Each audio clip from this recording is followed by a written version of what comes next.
Alrighty.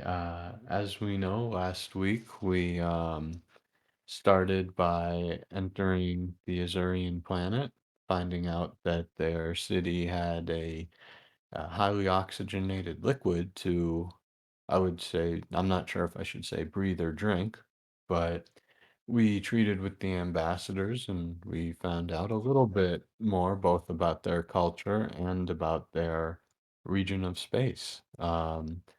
Due to cultural bureaucracy, it was a little tough to speak to the actual leader, though a loophole was found by essentially treating with their neighbors. And upon good reports, um, you would essentially be invited back.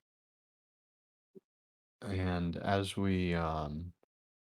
as we start to leave the system, I am actually gonna start us off.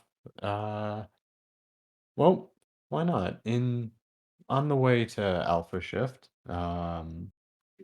we'll say that both Lawson and Desesh, perhaps running running a few minutes early, uh, enter a turbo lift. We'll say Desesh.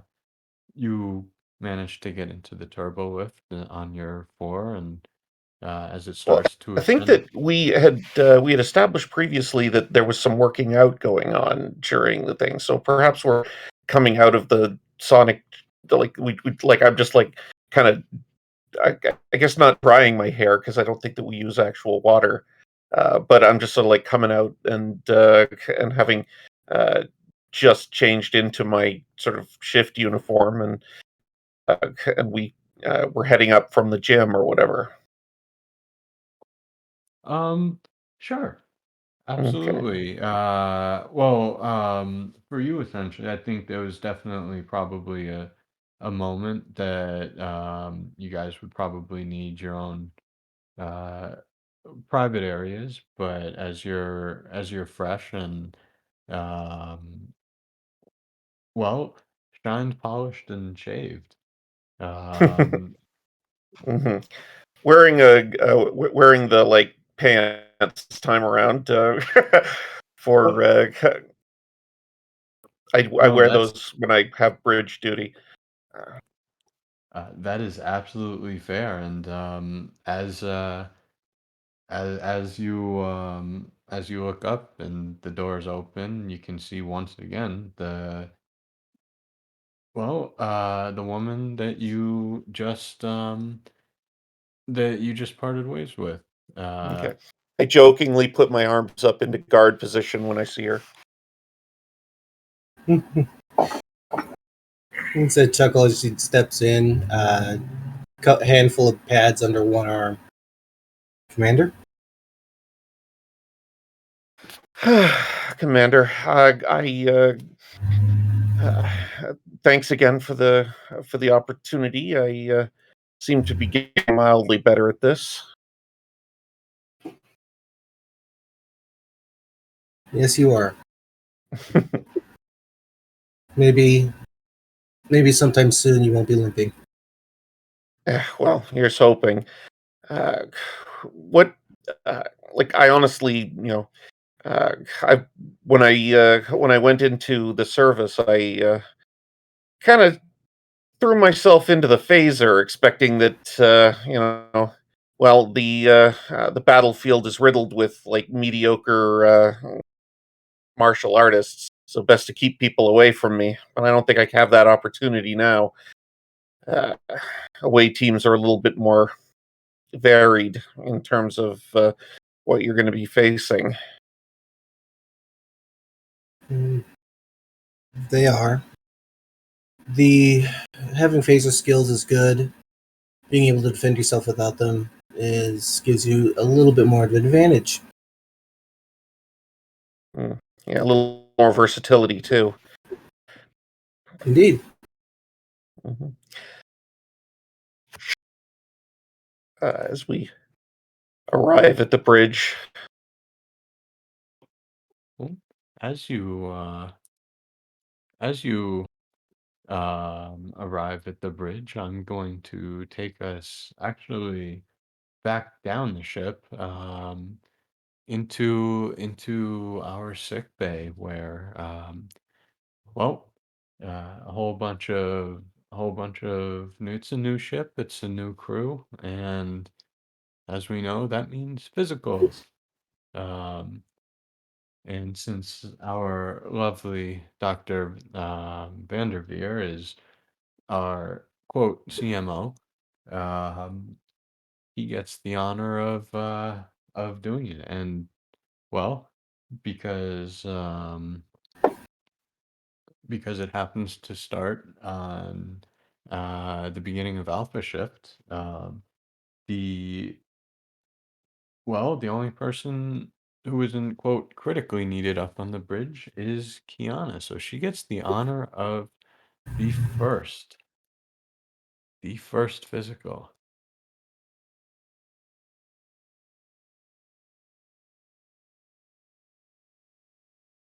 All right, Doc, have at it. Well, looking over your file here, just making sure the information I have is correct. Do you currently take any medications, including vitamins or dietary supplements? No, You experiencing any shortness of breath, fatigue, nope, symptoms of radiation sickness up to or including hair loss, nausea, nope, none, no Doc. motion sickness? All good.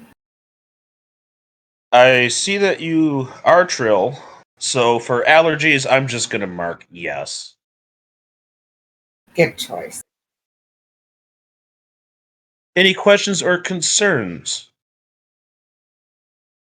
Not currently, Doc.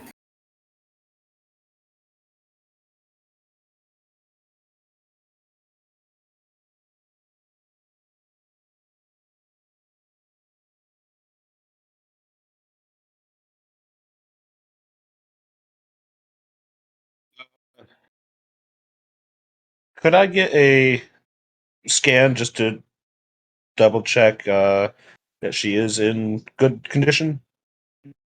Absolutely. Uh, why don't you give me either a control or a reason with the medicine?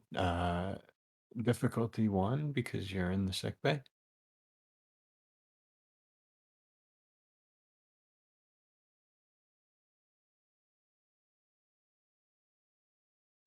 Well, that's certainly a pass. As the just to double check, Kiana, you do feel fine. Yes. Yeah, the medical report comes back, and well, it seems that she is true to her word. She doesn't seem to be suffering from any major afflictions. However, she is, yes, allergic to a great many things. Allergies are off the scale, but everything else doing good.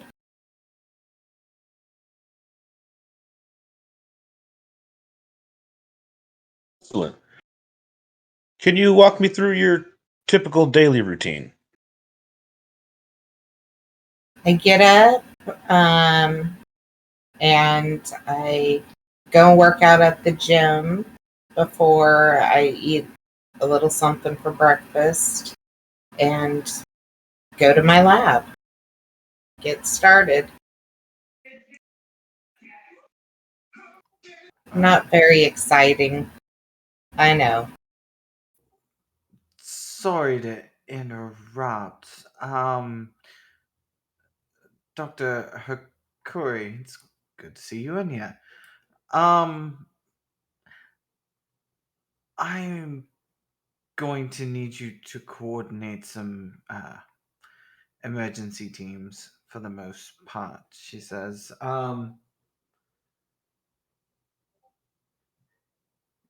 But uh I will get more into that in the conference room. She says, 15 minutes, she says.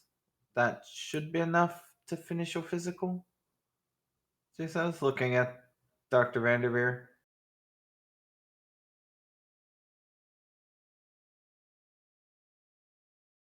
Sorry. Do we have an emergency at the moment? I'll explain in the conference room when I have everybody. It's best to only have to explain it once. Okay. If I could just have you wait outside for a few minutes, so the whole, confidentiality thing. She nods. She waves as she walks out, and she'll go collect everybody. She won't wait outside, but she'll.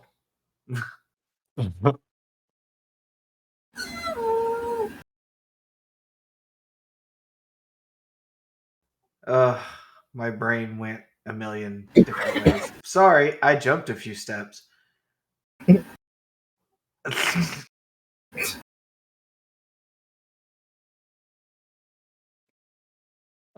As the captain leaves and gives you your, well, duotude once again.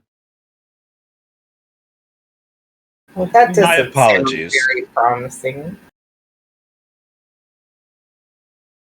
Now, during your duty shift, do you take a break for lunch or do you wait until you're off? I wait until I'm off. Aha. So, is that the first thing you do off? Mostly, yeah. Grab a little something and then head back to my quarters, or I'll go down to the arbor. What is it? Down to the arboretum. So, is that where you participate in any relaxing or recreational activities? Yes, that's my quiet area when I'm not coming up with something on the holiday. Something with a nice beach and water. Excellent. Now, is that followed typically by dinner, an evening activity in bed? Oh, doctor. That's a very interesting question. But no. No, it's just I grab some dinner later on and a book and go over a lot of my notes from the day and call it a night. And I would assume you're getting between 6 and 8 hours average sleep a night. Yeah, it's around about 6 to 7 hours. That sounds like a decent daily routine. Let me know if you can keep that up or if you have any interruptions to the routine. Uh, Potentially, it might be productive to your work to take a small intermittent break during your duty shift for a small protein based snack. I will keep that in mind. And yes, I'll let you know if anything changes. Perfect. That will be all. Thanks, Doc. And she gets up and leaves and heads to her area to gather up the stuff that the captain had asked for. Well, she wants you two in the conference room. Oh, yeah, that's right. I'm sorry. She heads to the conference room. Um, and by that time, I'm just gonna assume that the captain has been able to round up everyone else. We're on the bridge, so yeah, it's easy.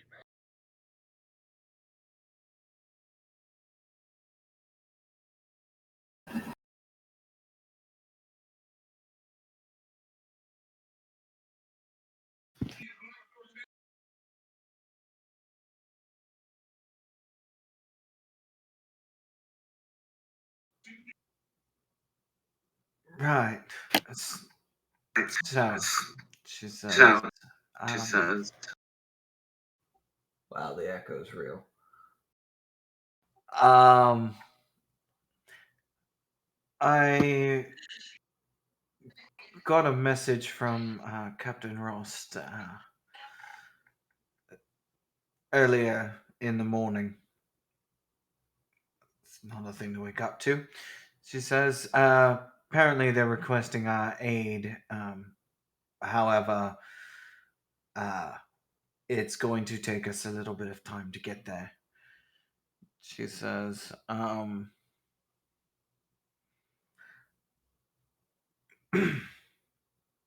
she takes a breath and says, we will be providing both evacuation and medical attention to, uh, according to the captain, about 10,000 Anethians and 47 Starfleet personnel.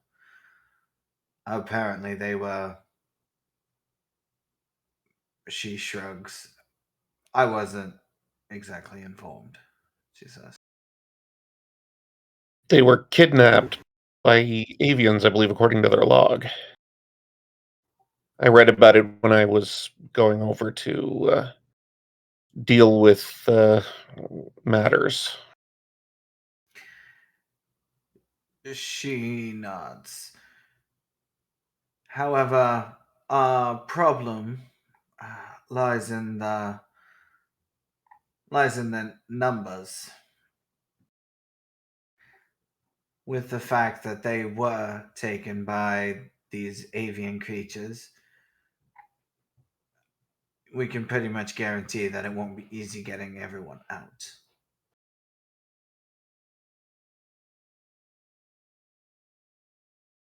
Well, the Nightingale still has all of the same defensive capabilities. Are we expecting that much of a firefight, or is this a diplomatic issue? Hopefully, it stays diplomatic. That being said, the Gungnir is far more suited for combat than we are. Therefore, We we have the same will. ability to evacuate as anyone else, though. The transporters might be the key thing here. Actually, our medical facilities and psychiatrists are the reason. We're going to be dealing with a lot of PTSD and a lot of wounds.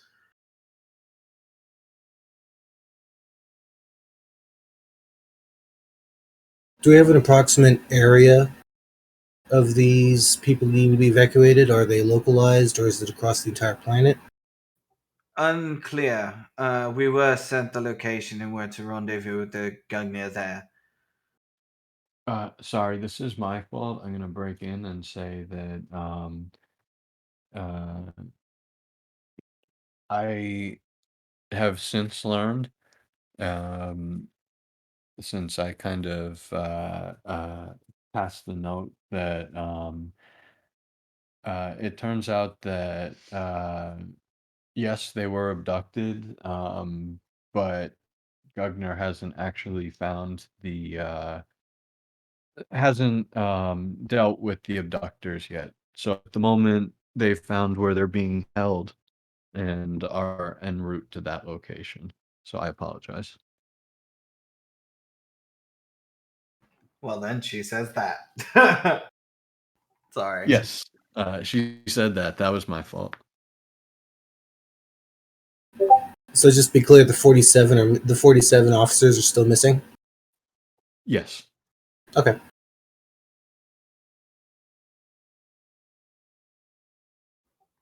However, it would be wise to go in carefully because these are the same creatures that, well, attacked in a sovereign class starship. Now, just to clarify, when you say avians and kidnap, do you mean like a species in another starship, or are you talking about space birds? From their description, uh, bipedal vultures, she says. She shrugs. The carrion feeders, from what I can gather. I'd have to go look back on the phrasing of the log, but I think it sounded like there were ships involved.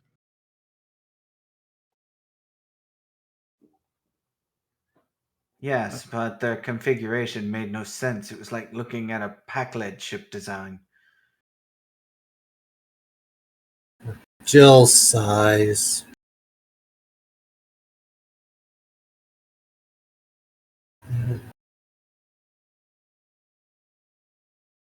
Just mildly whispering. Presumably want to prepare to take on as many numbers as we can, so we'll make sure that we're properly comported for that in the next few days. There's Well, one more task that we're going to need to be able to mass transport 10,000 people. He says. Yeah, we're going to the need depending on the situation, it may be worthwhile to consider landing the ship. We'd have to get proper scans of the planet first, but it's also an option. She nods. If you don't mind, I think we'll call that a plan B. She Jill says, nods. uh, do we need to concern ourselves with the hollow bed overtaxing our resources if we have to create that much furniture? Maybe we should be prefabricating and some simple beds and whatnot for triage. she thinks about that for a moment. I mostly look at Lawson because I don't know how the power works with this. Yeah, she's The actually whole looking at Lawson too. So, by all rights, this is still a Starfleet ship.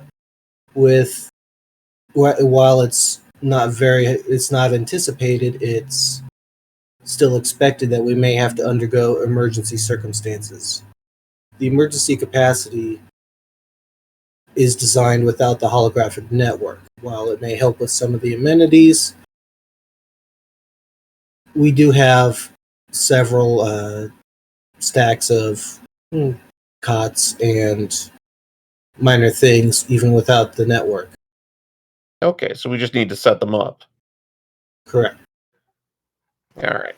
And between our ship and the Gunjir, we should be able to carry all of the people. It will be crowded, and we will have no space in the cargo bays, but we could at least hold them for a short term. Right. Well, that being said, she looks at the three more engineer-minded of the people in the room and says, "Do you think the trio of you can figure out a way to boost our transporting capacity to say, I don't know, 10,047?" Well, at once? She nods.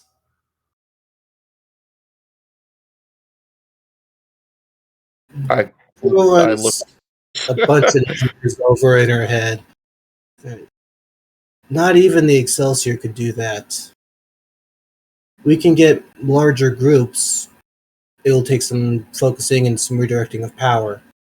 We can It will probably still get make a difference. the cargo transporters, capable of transporting people. So we can probably get ourselves up into the dozens. But I don't. About But we're not going to be able to get that kind of mass group. Well, what about the utilizing maximum every area that we could transport? If we could put them into containers, maybe fill it with the fluid that we found on that one planet, we might be able to just mass transport them in a big blob into the cargo bay. doctor, that may be impractical. That's We a wouldn't lot have of to worry about the biofilters.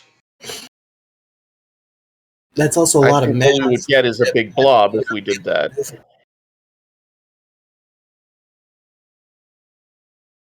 We can work on it.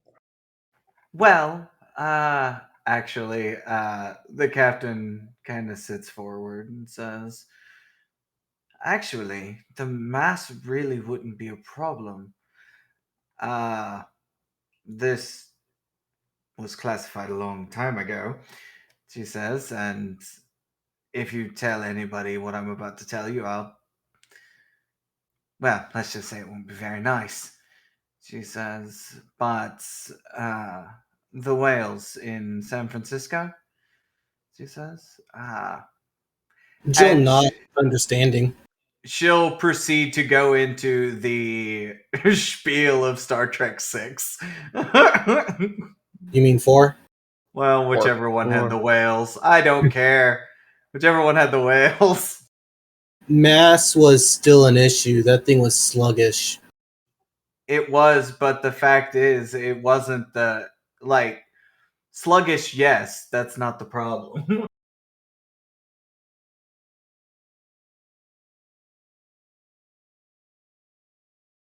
Yeah, So we'll work on getting our speed for transport up.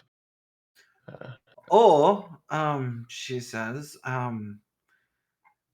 Vanderveer, is there any way we can coalesce the, say, I don't know, put a shield bubble around it or whatnot, and just lift the people off the planet? It's oxygenated and the shields should hold. Like with a tractor beam? She nods.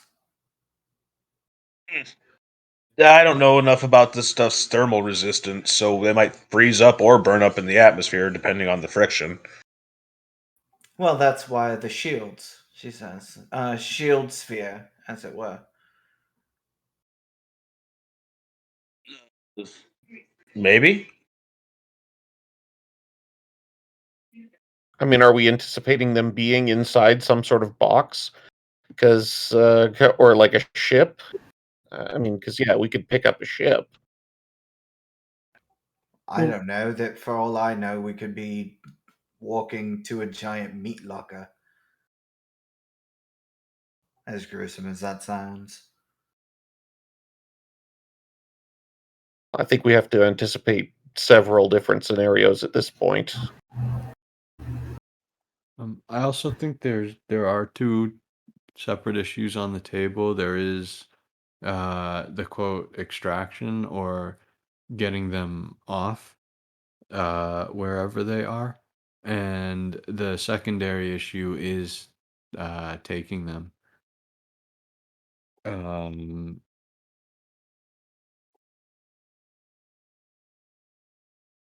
yes, and it seems like you guys have a way for the taking them.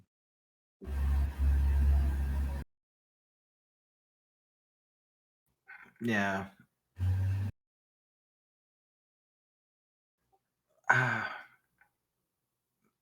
there may be a way to enhance the buffers. Just off the top of my head, it may require taking a portion of either the primary computer cores or most of the holographic computer cores for the processing power to be able to handle that much throughput.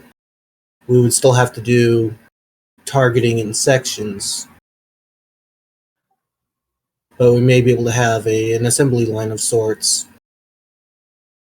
As people step off the pad, more people rematerialize, and we have everybody in place to shuffle them into where they need to be to travel out. Out of. So.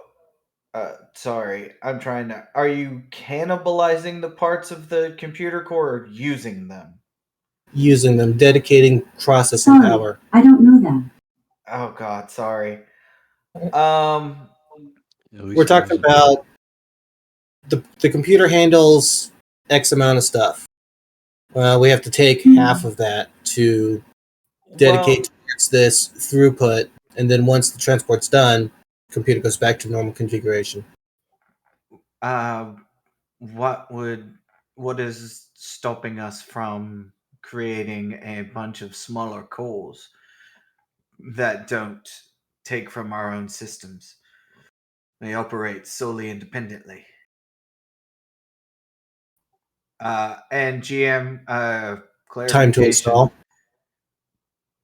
Space. Uh, I mean, you could take a modular lab and turn that into a computer core. I mean, it doesn't have to. If it has to be half of it, then you literally would just need a computer core half the size, and a team of engineers on the ship could probably put it Well, together, and it would only take a the room. basis that Jill is proposing is the equivalent of redirecting power. You shift it one way to be able to do the job, then you put it back when it's done. Mm. Okay. My other question was to Jake on whether or not our ship has bioneurals, but Um, I think we had touched on this before, and I said that it didn't rely on them, but you could probably hook them up pretty easily. Either that or we landed on it had both, but they're not necessary. So if they start going out, I didn't want it to be the MacGuffin like Voyager, where oh no, Bioneer gel pack is. Jeez. Yeah, so while I would say there are networks of them, they aren't crucial. yeah, those take time. Those take time to clone anyway. Um. Okay. She'll look at the three and say, Dr. Hikori, Lieutenant Commander, uh, Commander, between the three of you and your engineering knowledge, I'm sure we can figure out something. She says, if you could work on that, she says. I nod. Will do. Yep. Excellent. And, Doctor, if you don't mind the help, I don't mind helping setting up the hospital for incoming casualties. At least for the time being, she says. Might be an Awesome. opportunity to get your physical out of the way, Captain. She actually flinches at that, like, oh, right, yeah, I guess we can. Oh dear. Check the She check the hospital's subroutines first. There should already be a setting for emergency situations that can be customized. If not all, at least half of the work will be done for you there. The captain nods. Right. Well, you have your assignments dismissed, and she'll kind of look at Vanderveers and kind of flinch again and walk out quickly. Like, oh, I don't want my physical. Aw. Well, with three people on assignment and two people on a different assignment, and the captain flinching because she doesn't want that physical. Means she's gonna get that physical. Uh, but she is gonna tell Deers to start setting course for the location given by the Gungnir. And as Deers expertly inputs that course, um, the worry of where to go is lifted from your mind, only to be replaced by sick bay, where as you and Dr. Vanderveers um, get in for your well, intending to set up the hospital, that can sure wait as you look at an exam bed with, well, unfortunate non-anticipation. Yep. She just sits down and sighs, kicks her feet a bit. Doctors are never good patients.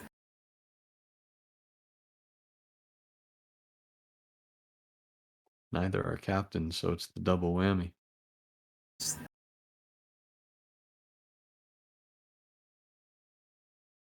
He sits down at a chair across from her and smacks the top of his knees. Well, just to confirm what I got here on your file, can I get your approximate age to the nearest decade? 250 years. Aha. Any new developing aches or pains?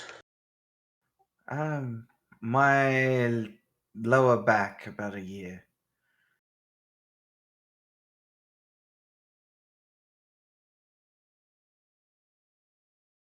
Any. Hang on one second. Yep.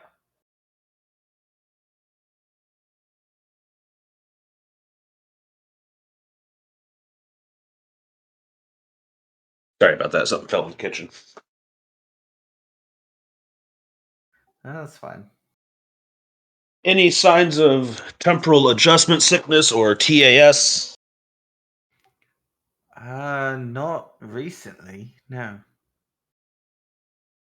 Now, for your back pain, is it a ache, a dull pain, or a sharp pain?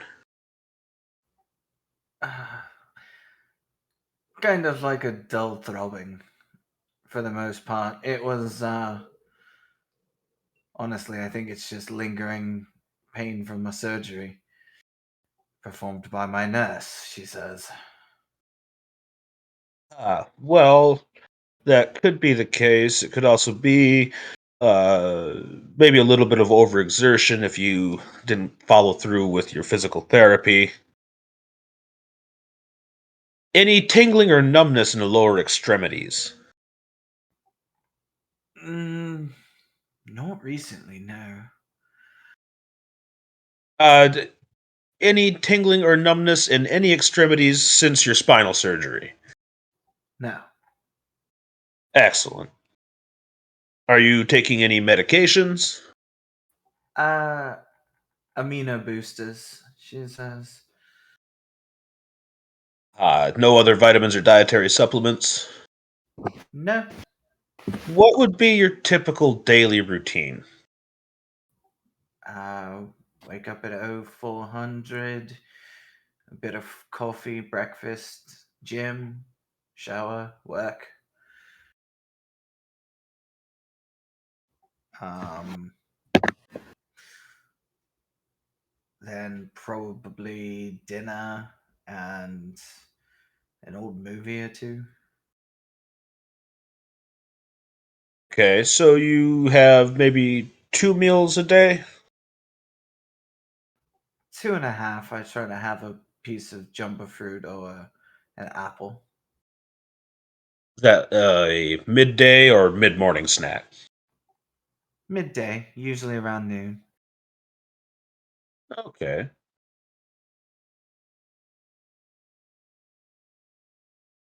Other than that, I do have a question about your appearance. Is it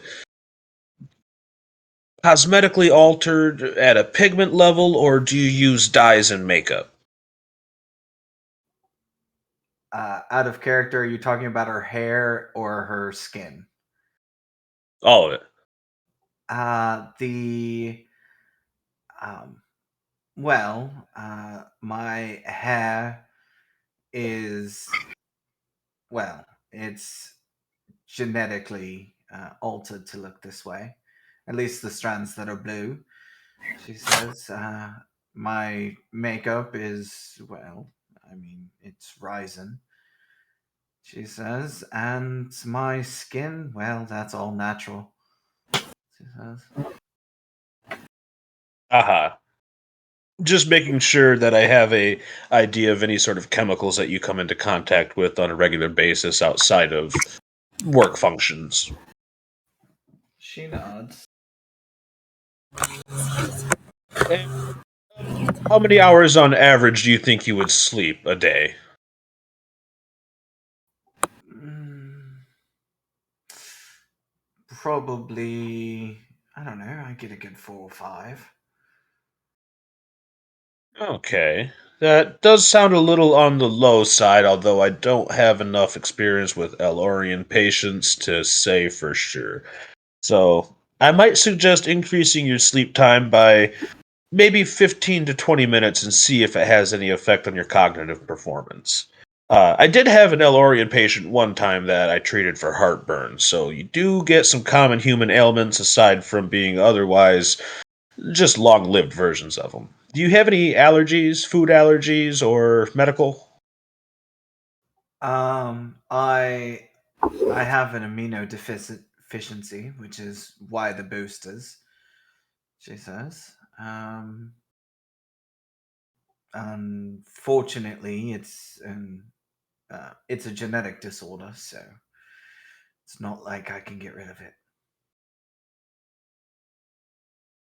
Now, your aminos, after.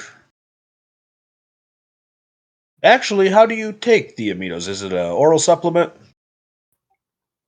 No, it's a daily hypo. Okay, excellent. Uh, Mind if I just give you a quick scan to confirm all that? She nods. Uh, let's go with the control secure. I'm sorry, control medicine difficulty 1. Or reason, or reason.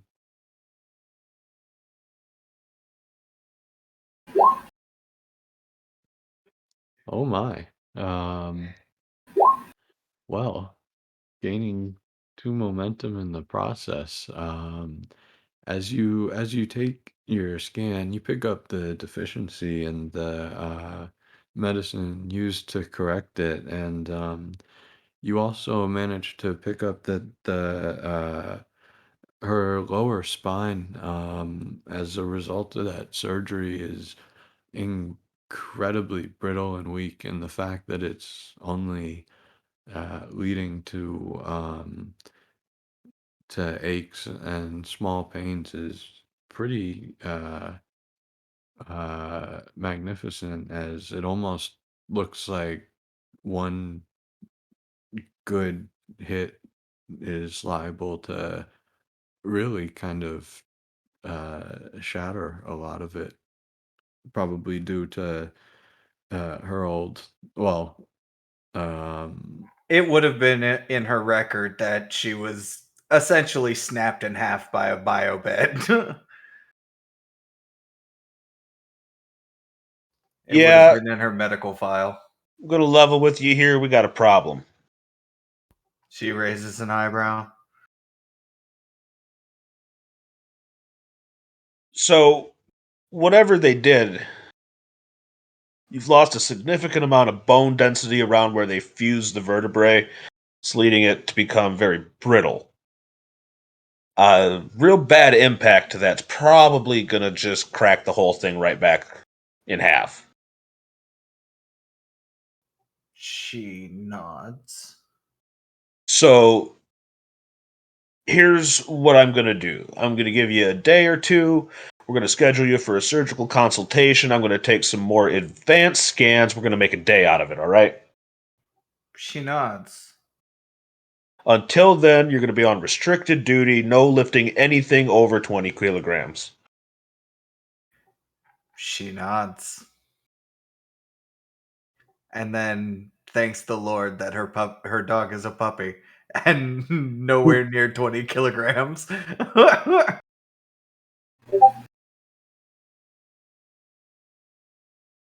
He would have also noticed that her hand has like bone scarring where she had shattered it on a Nausicaan, but that is healed fine. yes, sorry, I did not know about that. And other thing, it's not really a deficiency, but you're a little low on iron. You might want to increase your diet in terms of leafy green vegetables. She actually blushes, which for her turns her cherry red. Ah, right, right. It's been a few decades on Kronos. Got a bit used to the carnivorous side of life. I'll try to do better. Yeah, well, it's not a huge deal, but in a couple years you might be dealing with some borderline anemia, which is just going to be a real pain. She nods. Okay. Again, subjectively, a couple years for you might be 200 years, but hey, why take the risk? She nods. No, that's fair. That's fair. She says, "So, anything else, Doctor?" Yeah, I mean it about the light duty stuff. If I catch you screwing around off duty or on duty, I'm gonna take you and put you on an inactive roster until I get it done. She nods. Well, then how about this? I'll direct some of the medical teams in setting up. That enough light duty, Doctor? No, you can't participate in your own surgical consultation. I was talking about setting up the hospital for the injuries coming. Oh, no, that's fine. I used to do that for a daily.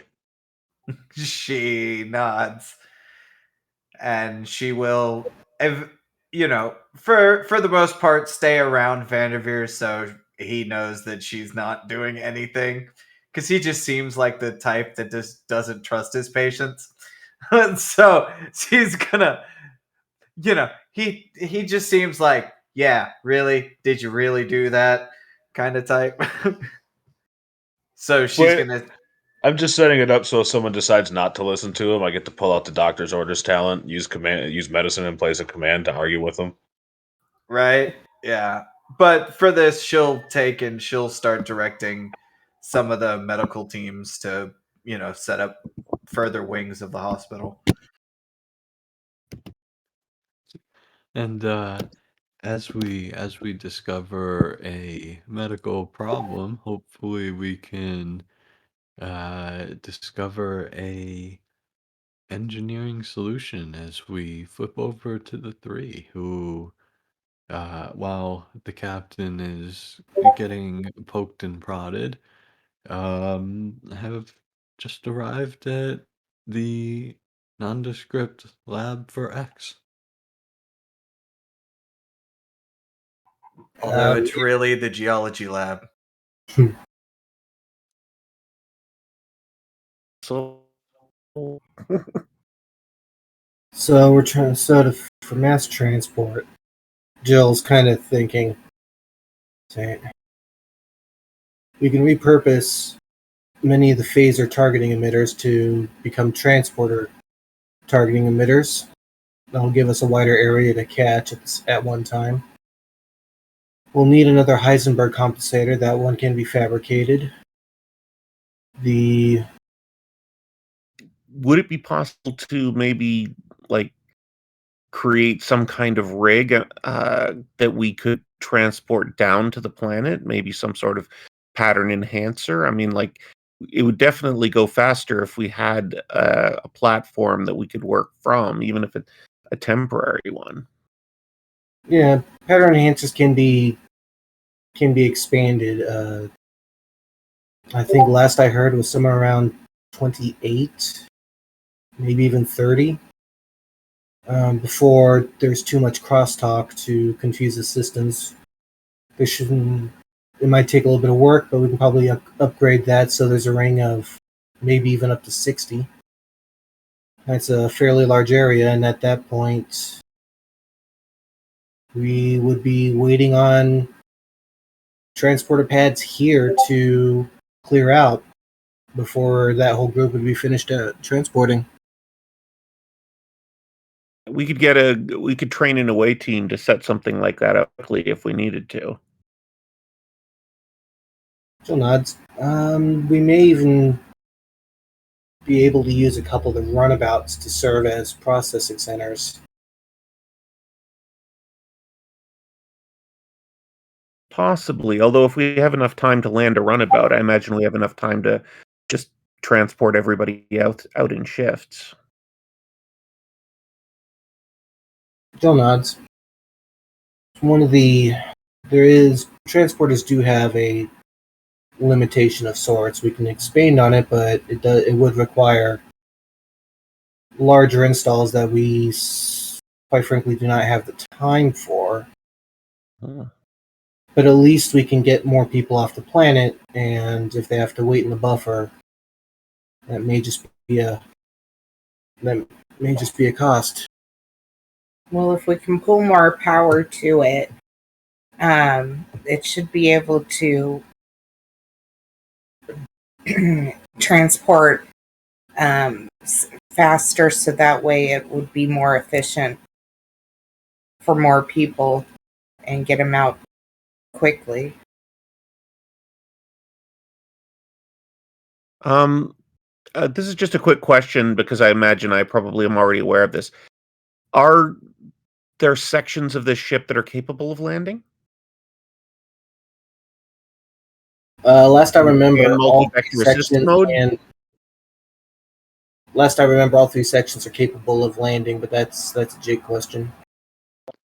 Yes, they are. However, the biolab, you probably really don't want to do that unless it's under emergency conditions, and because of how it's set up, it has to land sideways. But you can take the lower half, which is the hospital, and land it. Mm-hmm. That's what I was sort of thinking is like if we're coming down to like old school, we just land the ship and get everybody on like in a row in a big line. Yep, that's what the captain remarked as Plan B. Mm-hmm. Yeah. Okay. But yeah, see, depending on how they're concentrated, we may still want to consider at least landing the primary and secondary sections of the ship, and it may again, depending on the situation, the biolab could also serve as a coordination center left in orbit, depending on this. As long as we have a friendly atmosphere above us. True. Mm-hmm.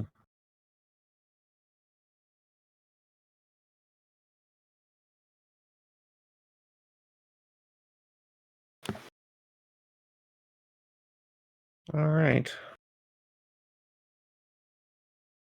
Well, I guess I sort of prepare like a report on our progress for the captain, and we continue to sort of organize the basic components of this. I guess we came up with some sort of like some possibilities for pattern enhancing on the ground, some more efficient systems for getting people here, and I think we've got some options. I think excuse me. I think that is certainly fair as let's say some time goes by as the three of you start to work on this.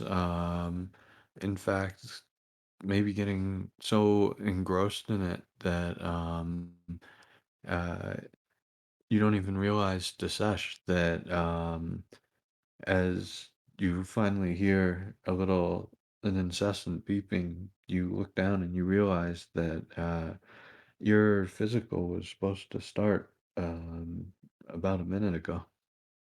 Oh, gotta go. I assume that I'm not doing anything critical at this particular moment, so Hope not. I'm gonna nod to Lawson and say like I'll be back in yeah, I don't know, half hour. We'll see. I'll let you know. We'll be here. Mhm. I sweep out of the room.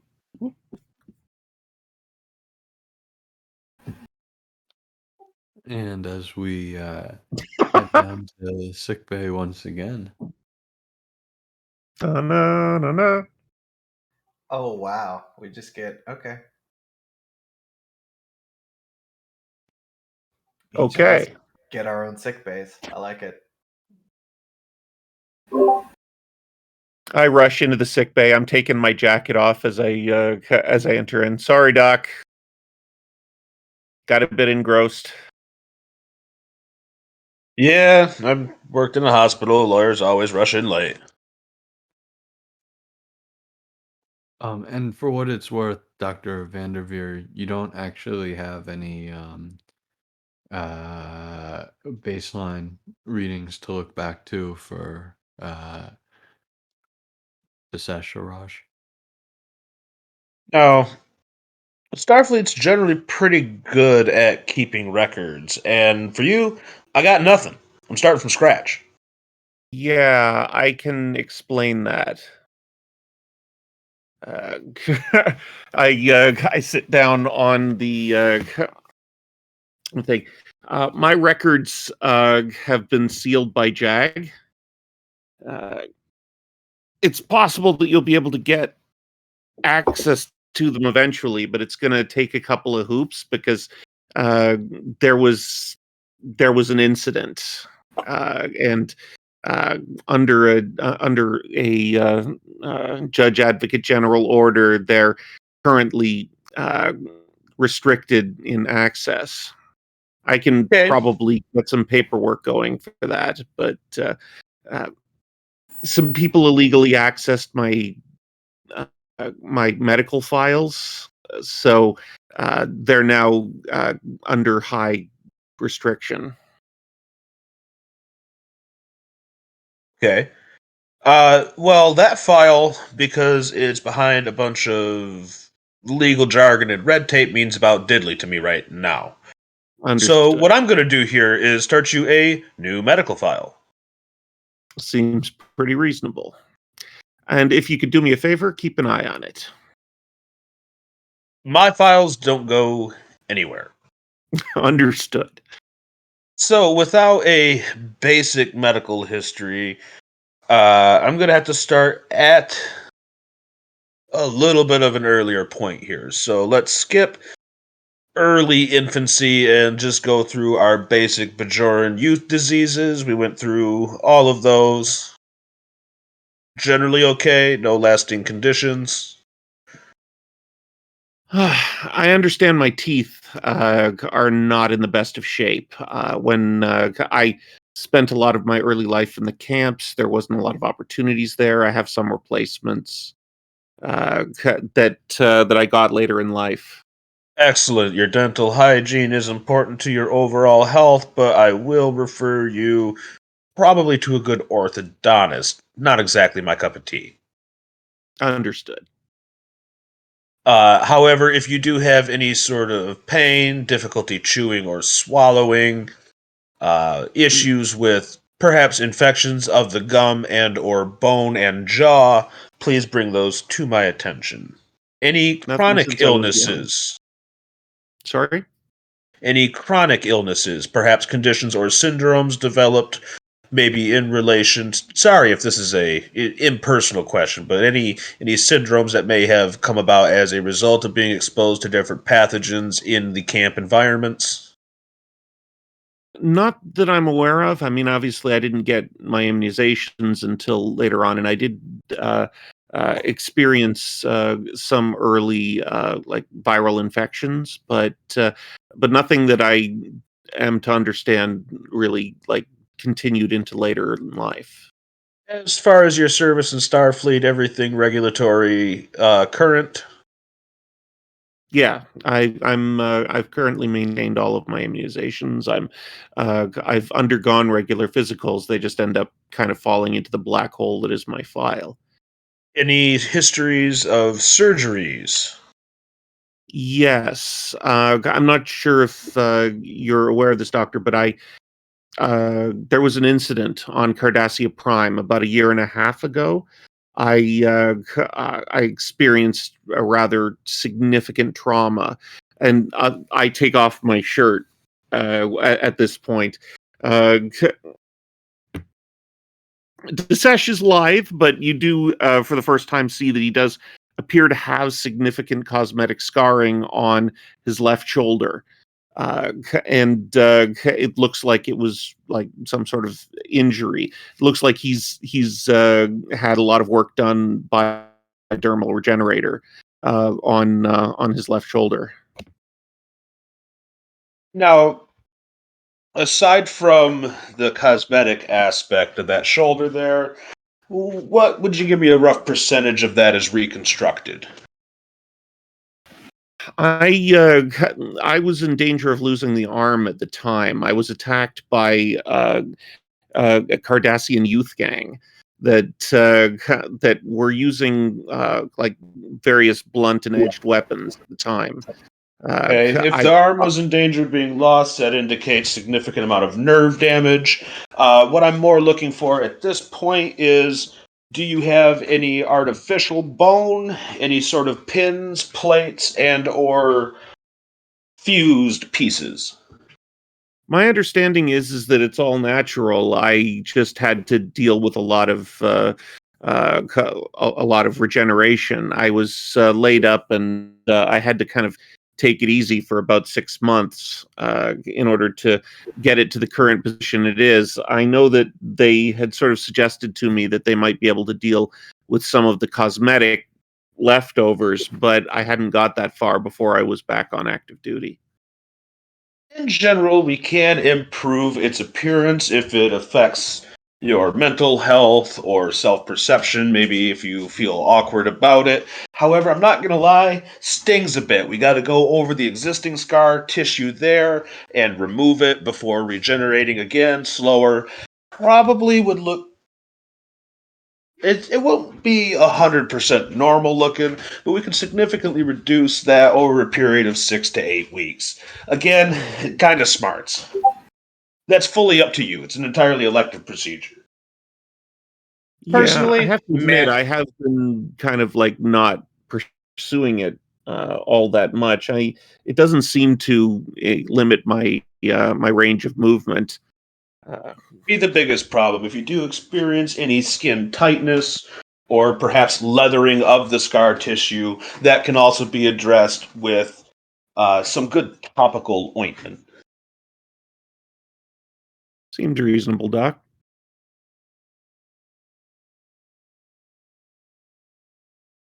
Other than that, walk me through your typical daily routine. Well, I mean, I guess I get up generally like about 2 hours before shift. I tend to do my morning devotions, have breakfast. I often like I guess I generally did sort of various personal tasks for a while. Although lately I moved my workouts to the morning every other day because Lawson's showing me some martial arts. So that's been intense. I have to admit, I've been fairly sore from that over the last month, but I think mostly it's along the lines of vigorous workout. Uh, she hasn't broken me yet, but generally, then alpha shift. I tend to uh, uh, hand off the bridge long enough to have lunch. I off my shift generally go take some time. I lately I've been practicing with the band every other day, so that tends to be a significant portion of it. I also have to take the time to sort of spend some time with Cash. I've been working on that particular project for a while, and then I usually get a decent amount of sleep. Okay, how about. Oh, now, your circadian rhythm. Is that affected at all by being on our 24 as opposed to 25-hour day, or is that something you've become accustomed to? Well, I've actually never been to Bajor. That's uh, I was born in the refugee camps, and then spent most of my life on star bases. Actually, that's one of the things that generally I have taken supplements for in the past, is the fact that I've lived almost my entire life in artificial gravity. Uh, but so yeah, like my rhythms are pretty much paced for this, and if there was a problem, I think I've more or less adjusted to it at this point. Okay, you mentioned having been raised in artificial gravity. Do you take any current dietary supplements, Yeah, vitamins? I've been taking bone supplements for most of the last decade. Mind if I had to I take give some you more a extreme quick measures when scan? I was hurt. Sorry? Mind if I give you a quick scan? Oh, but by all means. Control or reason. Medicine difficulty one. Let me get a third dice for cautious medicine this time.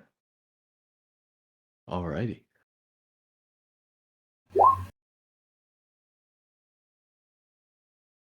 Okay then. A good decision as you managed to gain 3 momentum. Um, and and I should say, well, Disesh, did you lie about any of that? No, no, that was all on the up and up. You get the impression that Desesh has something on his mind, though, and that he's like, stewing about it. That's Everything fair. here does As check out. Bone density looks pretty good. I've treated a number of Bajoran patients in the past that came to Earth as refugees, and you are in significantly better shape than a lot of them, which is good news. I am going to give you a once weekly hypo 50,000 units of vitamin D12 to help with calcium absorption. That'll uh, that should work well. I'd rather have the hypo than the supplements. Sure. Oh, you can take it orally, but it's still just one pill a week. It's just Yeah, 50k units. I don't like pills.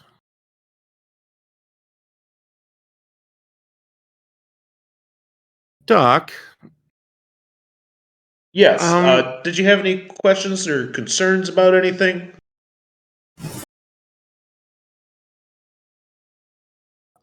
I I've been under a lot of stress lately, and I'm wondering if, like, I don't know very much about dealing with the emotional, like, issues. Is there anything that someone can do to perhaps make their emotions less loud? Uh, perhaps, like, is there anything like that? Yeah, there's a number of medical options. However, from going over your schedule, it does sound like you keep yourself maybe a little over busy. And while that in itself isn't a problem, your evening routine could probably use a significantly longer wind down period to sort of decompress. I Um, might suggest. Doc, maybe I'm not being very clear here. Like, I'm not talking about like my mood per se. I've actually I'm feeling really great. This like I'm on top of the world in terms of things. I'm just like, I kind of want to keep that to myself. If you get what I'm saying, Oh, do you need your I'm tab? I kind of just uh, want to keep that private.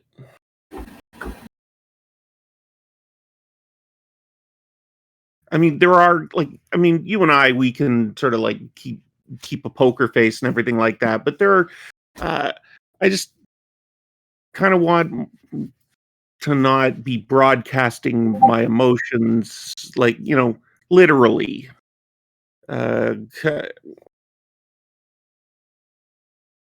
people who might be sensitive to that sort of thing. Uh, we could try a mild neural suppressant, which might reduce a little bit of, if you're referring to physiological reactions. I'm more talking psychic. Okay, yeah, we can work with that. Let me get back to you with it after I go over your scans a little bit more in detail. Thanks, Doc. I appreciate it. I mean, I understand. I mean, like I said, I'm doing fine. I just, want to make sure that I'm doing the best job I can. Of course, fully understood. Let me know if there's any other questions or concerns that you have. No problem, Doc. Thanks. Put And my shirt back on. Put on my uniform. Head back out. absolutely, and we will head back out as well to the captain's ready room where perhaps taking it a little easier on doctor's orders and catching up on some work as you as you kind of hunch over your console. All of the sudden you hear a familiar voice say, uh, "Wow, this truly is amazing. He certainly wasn't lying." Oh, great. Now you're haunting me in holographic form. She says, typing on the pad. Well, had to see what all the fuss was about, kid. You know, it makes the fact that we were together that much weirder when you call me kid. You know, you're absolutely right. I should stop doing that. A little bit, yeah. Yeah.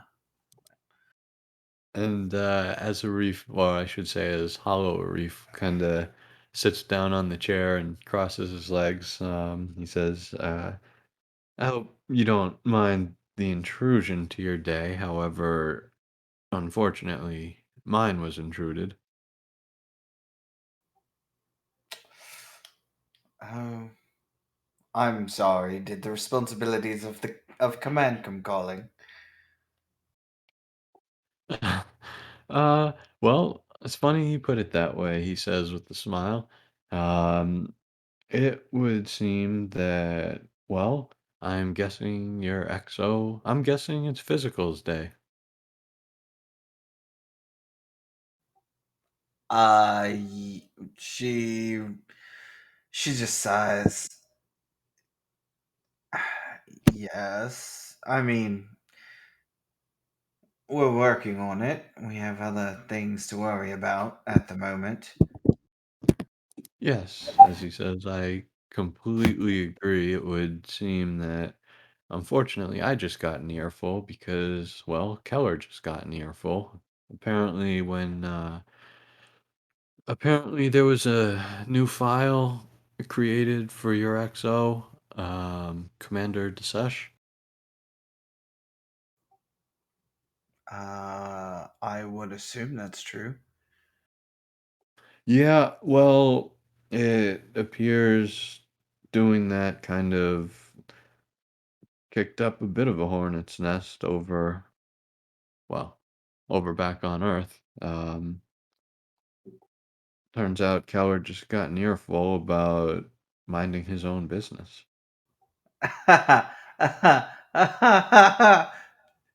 Oh dear. Right. Well, I know what I would have told them were I still an admiral, but I'm assuming he went a little more diplomatic than I would have. Yeah, you know Keller, he saved all his diplomacy for the call and none of it for me. Oh well. She types up on a pad, or she'll turn to her console real quick. Arif can see what she types out. It's to Admiral Santos, Starfleet Medical, and it simply says this: He is stationed to a medical ship. Deal with it, Captain Nero Um, Morgana. before you can hit send, he says, "Oh, the complaints didn't come from medical." Oh well, Turns out she they came from Starfleet Intelligence. excellent. She says, and she'll change it to one of the admirals of Starfleet Intelligence. There you go, he says with a smile. That's the girl I know. And yeah, like I said, he's stationed on a medical ship. Deal with it. Is basically what she writes. Uh, Shrugging, Marie says, anyways, just couldn't resist the opportunity to, mountains going on all about this. And he says that, well, when he eats and drinks here, he can even taste food. Well, they did give us all the new toys. Says, maybe you should, maybe later tonight you can help me test that. Perhaps, but turns out I have to fast. Sorry. Chuckling, he says, "Oh, always worth the shot." She nods. And Nice stand, try. Maybe later. well, maybe And next year in that red dress, he says, standing up.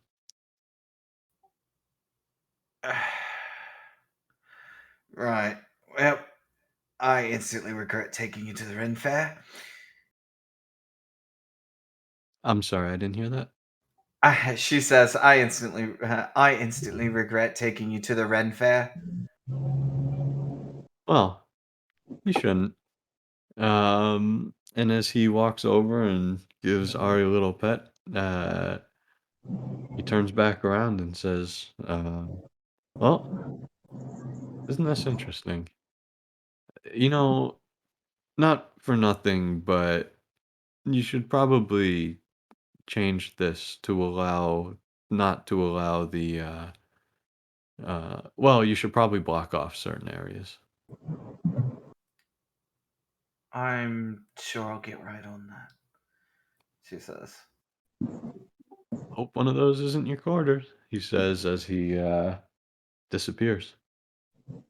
She rolls her eyes, and then she realizes, oh, wait, I forgot something.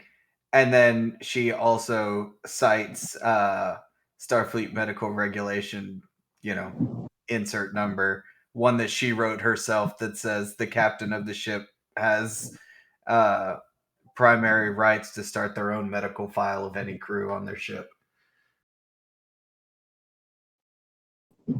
Say that. Wait, hold on. Say that one more time. Basically, it's an order giving captains the right to have their own medical files of their crew members. Basically, making what Vanderveers did basically, completely 100%. Basically, she's just saying there's a rule for this. Suck it. Okay, done. Um, and as you go back to work, you know what? I'm a little tired of work. Um, so let's see what happens in the break of work. As Kiana, you've been, well, working quite a bit. And as you take a quick little break, and head to the mess hall, I will stop talking.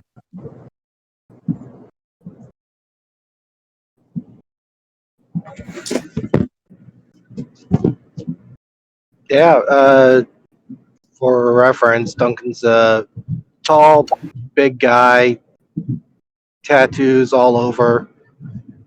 Very much a direct opposite of what you would expect of somebody working in as part of the medical sides. Hearing the doors open, looks over to see uh, an old friend walking through. Just looks over to the bartender and just waves for a second glass, then waves her over. Hey, when did you get here? And what are you doing here? I got here before you, and he shakes the glass a little bit. I'm drinking. Want to catch Clearly. up? Yeah, how many do I gotta get caught up with? Chuckles. Oh, to be honest, or to just flat out lie to you? Looks up and down for a second. All right, 2. That's it? I didn't say I was here for long. Well, we have some drinking to do. Let me get caught up. Move it over. And she kind of brushes against him as she sits down, pulls out the seat and sits down next to him or in front of him. Your call. In front.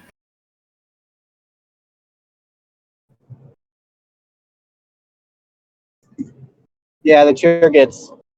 You see the chair just get kicked back as you're getting there, so there's space to sit down. Ever the gentleman, Duncan. Ever the gentleman.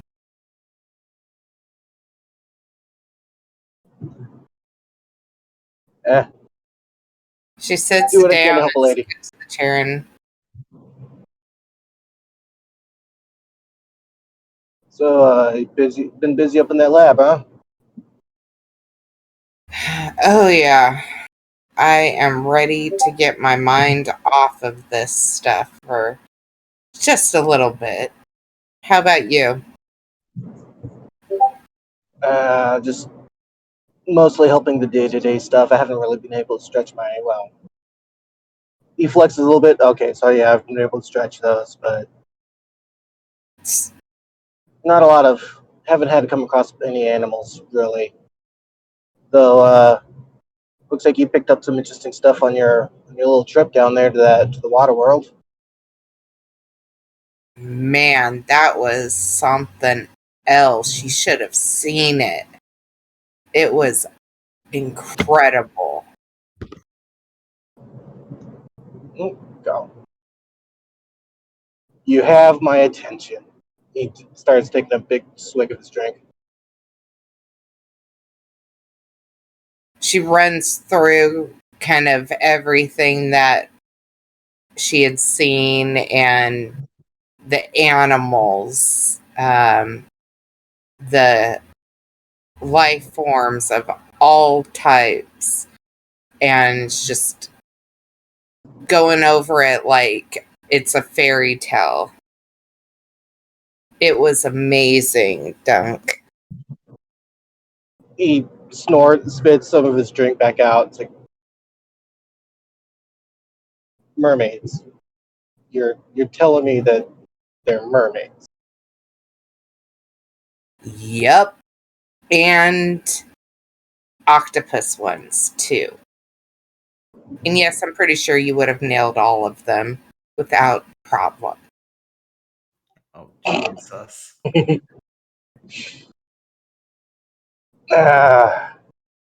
Oh, maybe next time I can get a chance. But nah, the most I saw was that little. Well, apparently it's a little guppy that y'all came across on the other ship. Man, like little East like to get some better scans of that. But between that and the other scans that were from the runabout, it's whew, Yeah, this crazy. planet should prove to be very interesting. This is exciting. So when you went down there, was it just and he gestures around his neck. You guys just like try to talk to Scooby Gear or something, or was it like the wall of glass? You on one side, them on the other. It was this oxygenated water the doctor came up with, and we. No, they had it. They had Oh, it there. they did? Okay. Yeah, that was theirs. He wants to recreate it.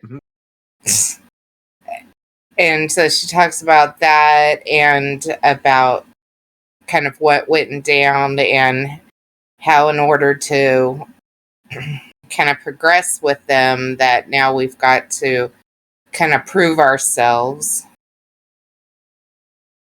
and assist in neighboring planets of theirs. So who knows what else we're going to find. Well, damn. I mean, I know I've tested with that kind of stuff before, doing some deep diving, but the whole city of that stuff, oof. I don't think I'd get any drinking in if that was the case. I agree. This is going to be something else in here. I thought being on a medical ship, easy peasy normalness. Doesn't look like anything's going to be normal on this thing. And sounds like it. They at least treating you okay up on that golden deck. Yeah, they're real good people. You get a kick. Have you got your physical yet from the doc? I think he just waves. People like me. That's later. They take care. He looks her over again. They take care of the important people first. Well, he's a pretty good guy so far. The captain's good. Everybody seems to be really on the ball with what they know. That's good. That's good that everything around us is in decent hands. Yep. Doc's kind of a bit of Lawson's a whack job, but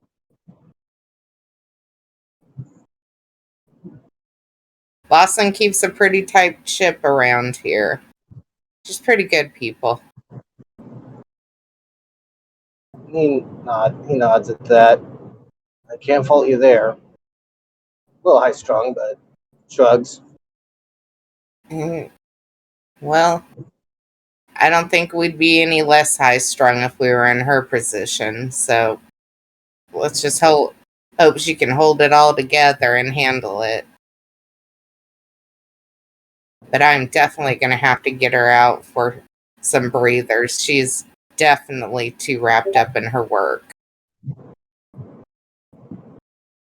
He leans back a little bit. Like she definitely keeps a few things high strung. Chuckles, takes another drink.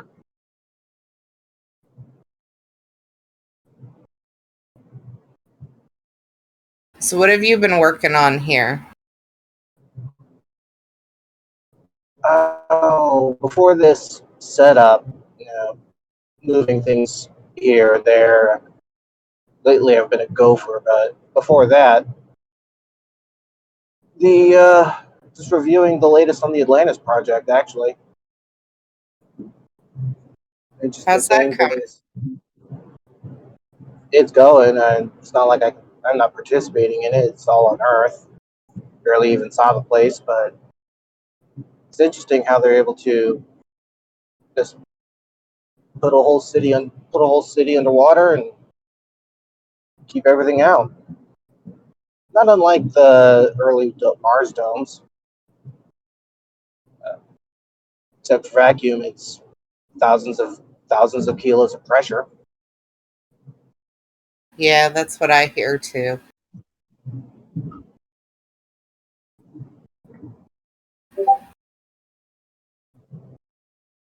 What have you been doing for fun besides hanging out here drinking. Apparently missing you at the gym. You going in the mornings now? Yep, in the mornings, get it done and over with. Helps clear my brain before I get back into work. Yeah. No, I've been after here working it out.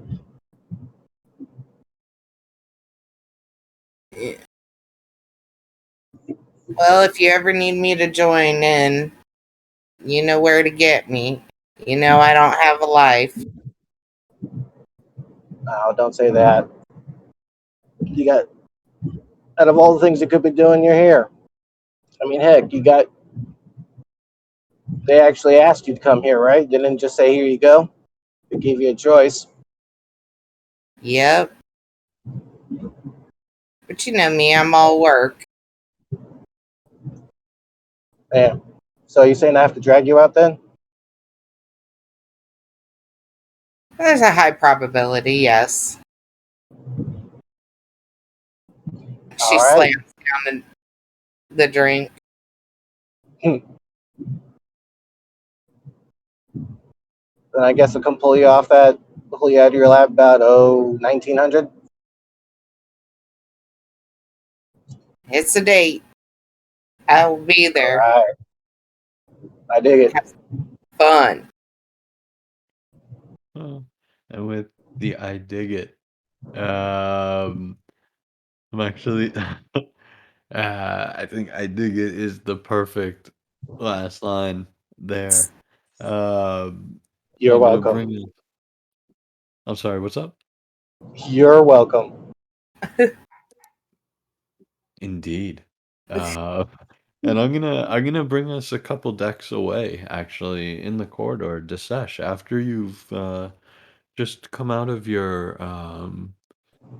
physical, as you're traveling the corridor, suddenly you come across Commander Arif of DS-17 in what appears to be civilian clothes.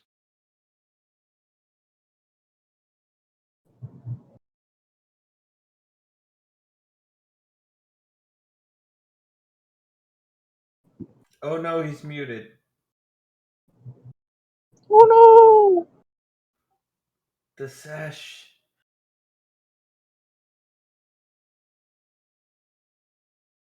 Oh no. Well, that Sorry. is. Uh, Oh, I, oh, I good, good. I do a bit of a double take because we didn't stop at a starbase or anything, right? Nope. No, sir.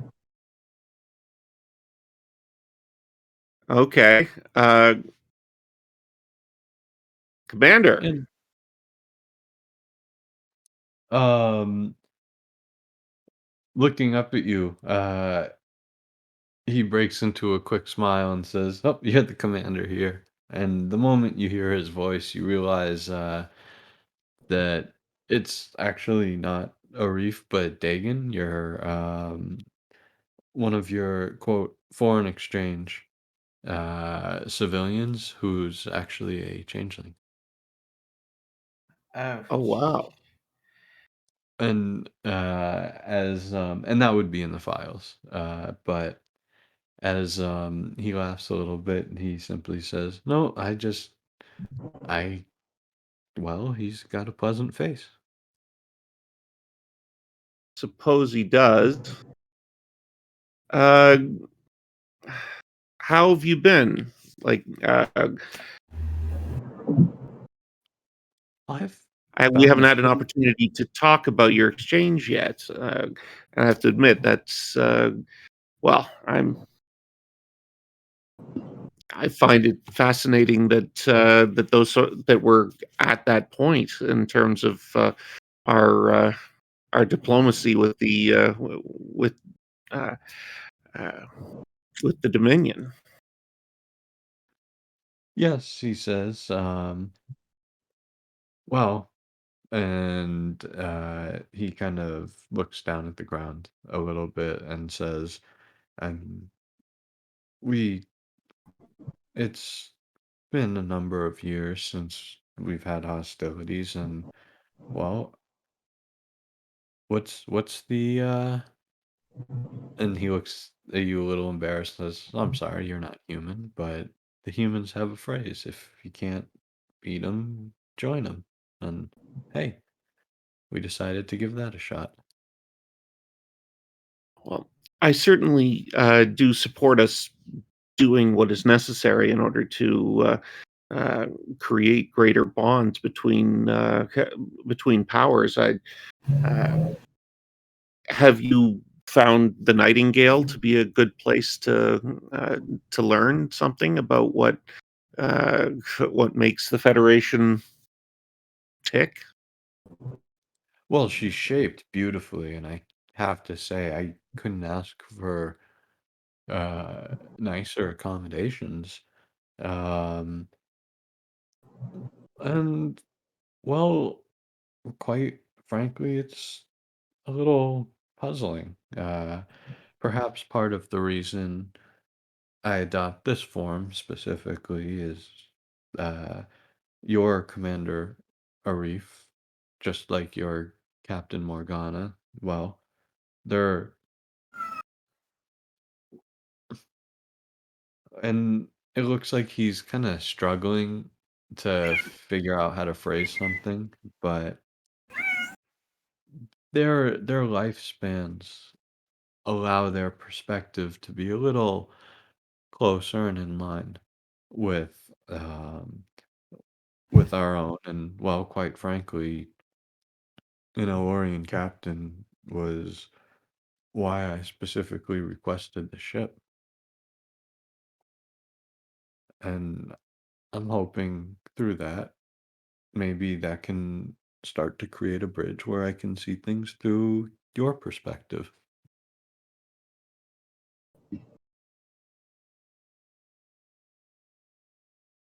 I certainly hope that we can uh, keep your attention.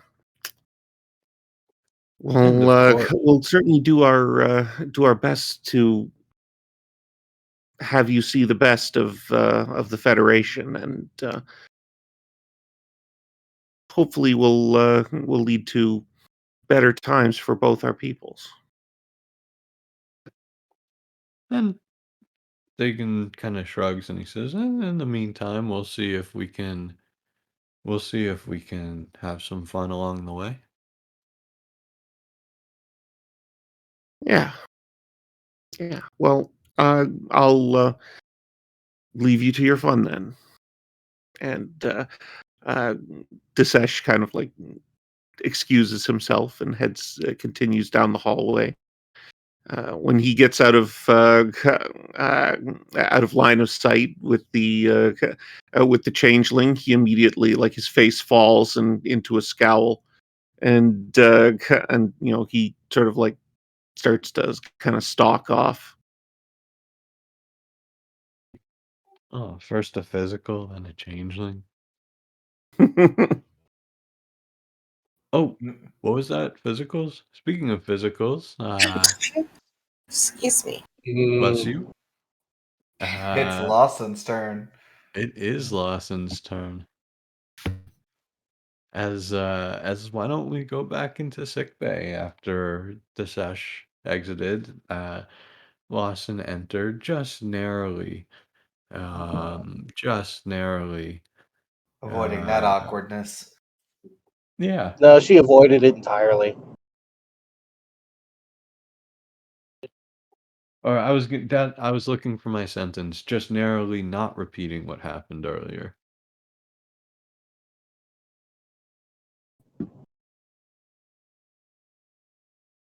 Yeah, I'll just preface this with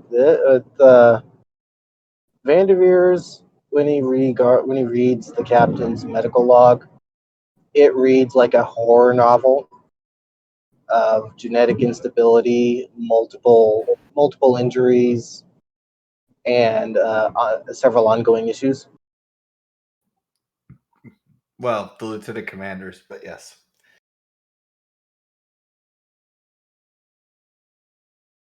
Freudian slip. She's gunning for my job. Reef isn't.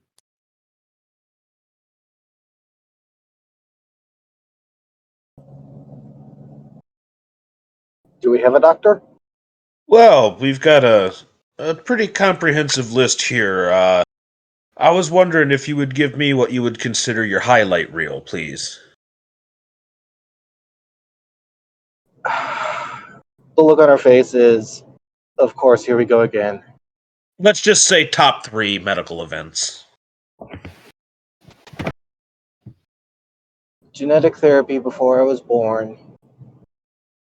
I take multiple hyper sprays for immunity issues, genetic imbalance, my hormones. White cell count is, as you can see, dangerously low without the supplements, and several anti-inflammatories. It's the cost of being a hybrid of two barely compatible races. I see. Your current medication list is fairly extensive. Could I have you review this and let me know if there's been any changes in particular medications or dosages? And she'll take the pad, scroll through it. No, this seems to be in order.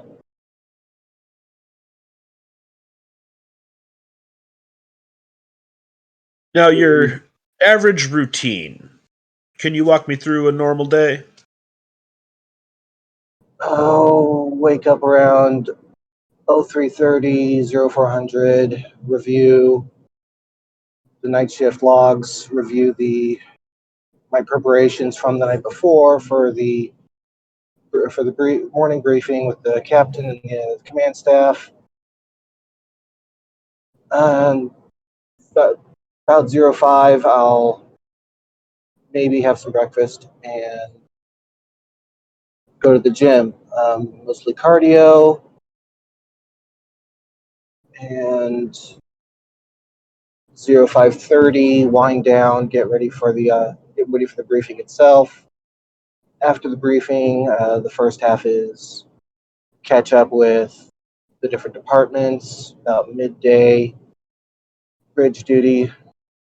The other half is follow up with any of the departments, preparing any relevant information for the next morning's briefing. Towards the end of the shift, either 1800, roughly about there, I'll take 30 minutes and review whatever ongoing personal projects I have, unless I have appointments of some kind. Usually more reviews, making sure that the ship status is nominal, and possibly falling asleep somewhere around 2200.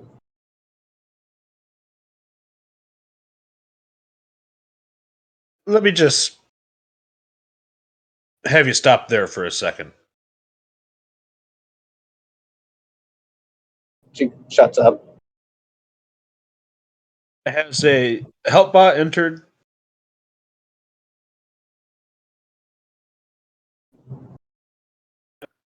Or was that there from the beginning? You know what? It entered a moment ago.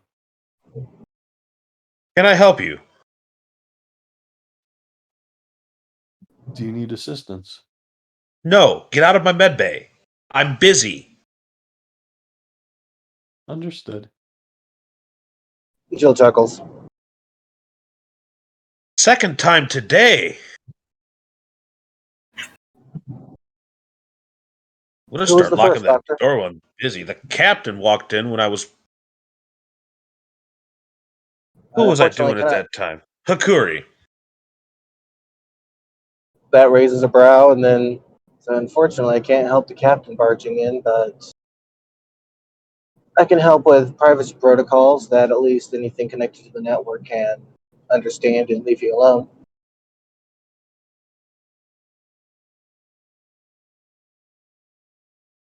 And a help bot goes into a medical bay looking for people looking for. Anyways.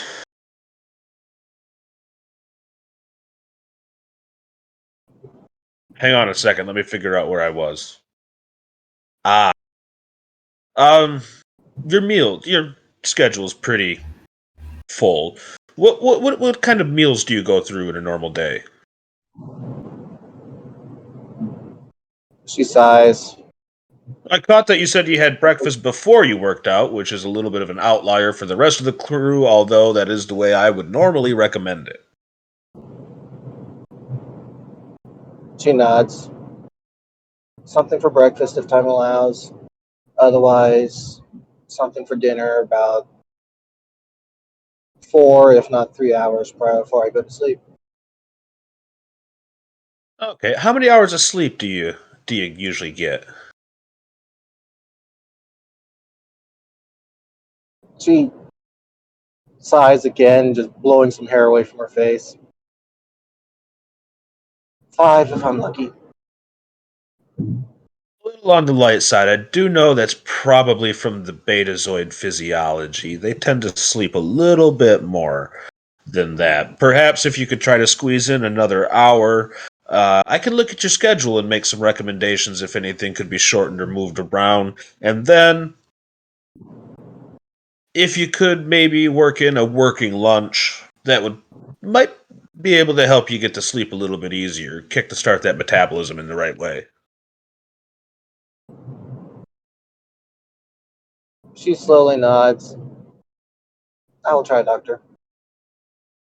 The face on her look is, you are not the first one to say this. Would you mind if I got a scan in just to see where you're at currently, just so I can make a determination on your current courses of treatment for the medications that you're already taking, if I might see something that might be needed to be adjusted or something that could work a little bit better. You see her rubbing her temple.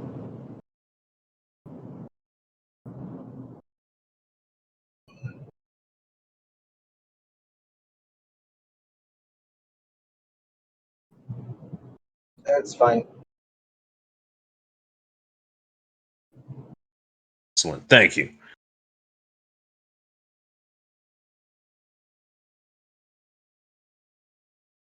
Okay. Can I get She. two extra Go dice ahead. for 3 momentum?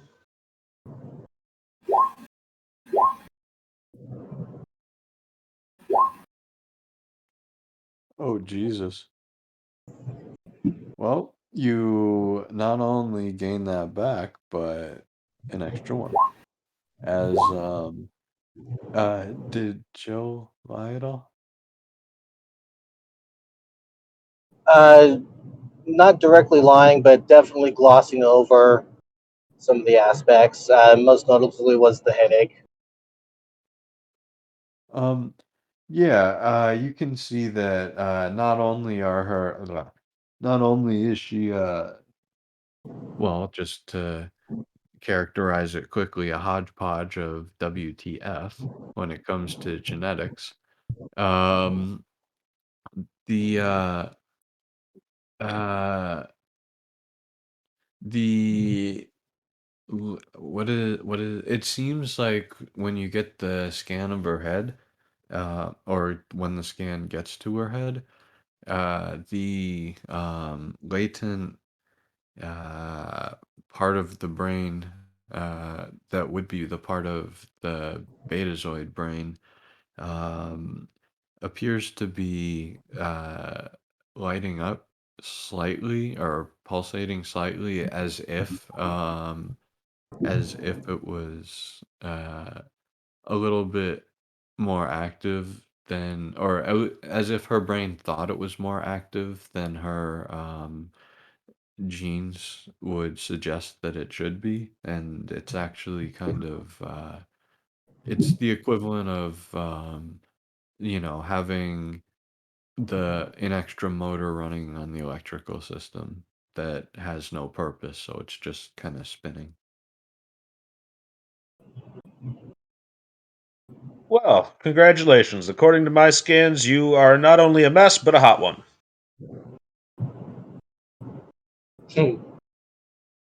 Thank you for sparing my feelings, Doctor. Now, is there anything that I don't know on that list? Yeah, I think that I could improve your headaches by giving you some kind of a vascular dilation supplement, maybe something involving vitamin B3 and some cocoa, which I think will be pretty agreeable between both sides of your physiology. It should increase a little bit of blood flow. It'll help the medications that you're currently taking work a little bit more, and will probably alleviate some of that unusual neural activity you've got going, which is a heck of a headache. We can get you some ibuprofen for that for the short term, but that might actually sort of improve your overall situation. Later on, if you did ever want to talk about it, which, again, up to you, purely elective, we might be able to look at some particular targeted gene replacement therapies.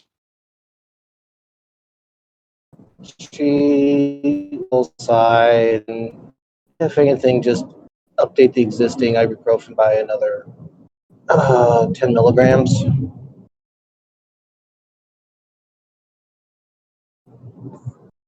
maybe 50.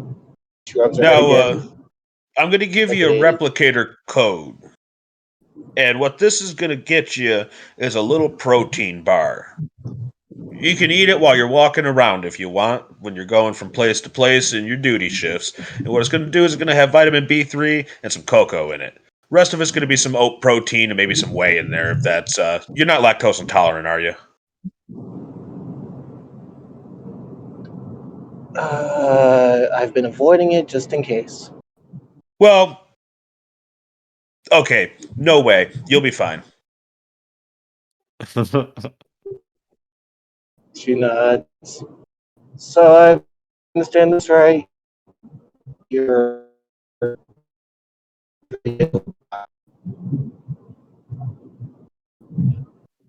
I'm sorry, you broke up there.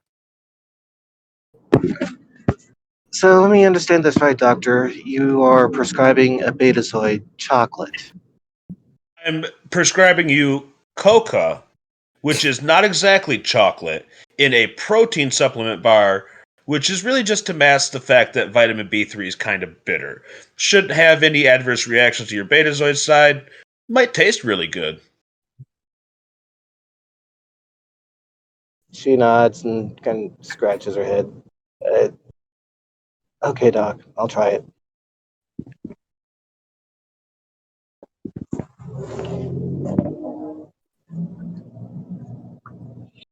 Not my fault if my hormones go out of whack.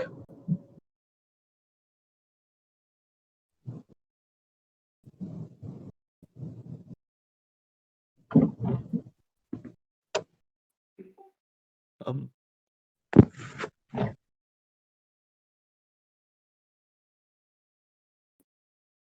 and with the interesting diagnose, yeah, with the interesting prescription of almost chocolate to a betazoid. I like that.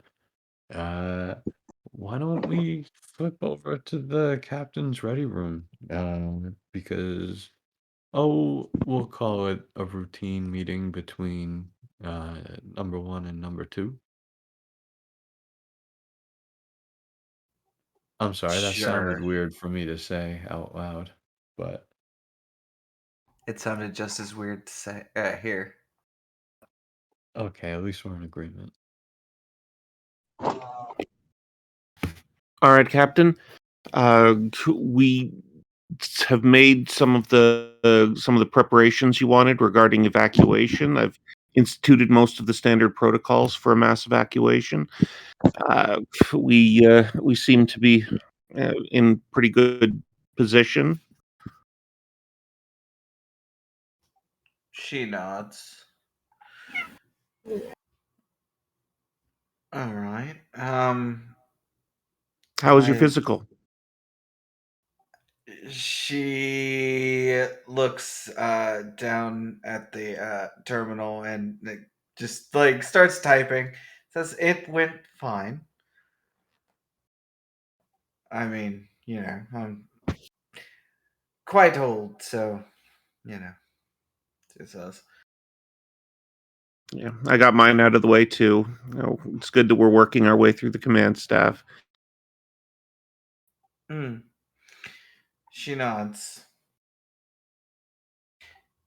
Right. She says, so, one thing you may need to be prepared for is you may be in charge for a bit at some point, she says. So you may want to What's prepare for this that. about, Doctor? She says, I'm almost definitely going to be having surgery soon. So, uh, she says, eh, nothing serious. She says, This is about but your. she says, well, apparently it was a little worse than I thought. Uh, it's nothing that serious. It'll be fine. She says, Well, I'm of course, prepared to do everything I can to make sure that uh, her situation can be dealt with without disrupting ship operations. You can count on me, Captain. she nods. Um, that being said, I did have the hospital staff start coordinating that way as well. We still, I'm gonna guess we still have like a week or so out since we're on the other side of the area. Yeah, 6 or so days, I'd say. Right. She says, well, we have about 6 days, so we can fine tune any plans we have. She says, This is obviously throwing off our timetable a bit regarding our first contact tour that seemed to kick off. Are we still planning to work our way through this uh, local area? Try to make a few more first contacts. well, that was the plan. Well, we go where we're needed at the moment, and we're needed on the other side of the sector. So Yeah, first contact isn't our primary mandate. It's good to she see that we're shakes going her to head. potentially get the. Sorry. She agrees, kind of Hmm. thing. Yeah.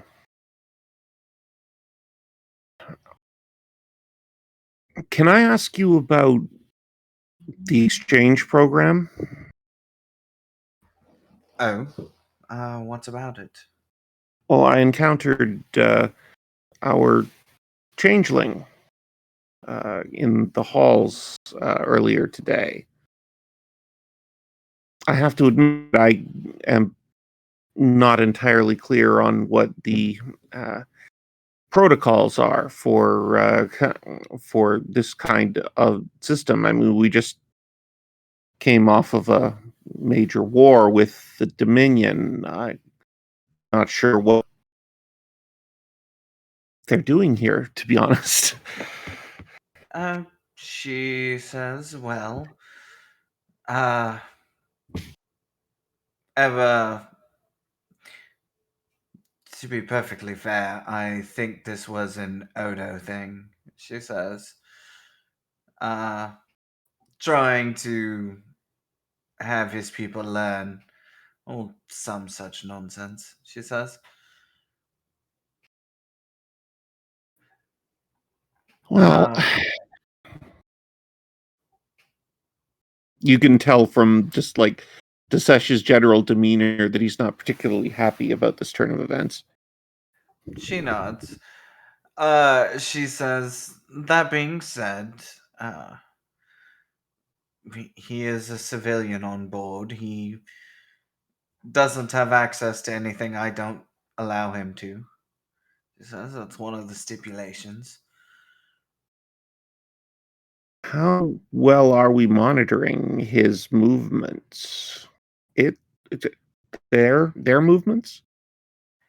She hits a few buttons on her L cars and turns the screen to him. It's basically a layout of the Nightingale, and it has a lavender dot moving through it, and she points and says, "That's Dagon." She says, "I know where he is at all times." All right. Well, I will do my level best to do what Starfleet does and be diplomatic. I The war wasn't that long ago.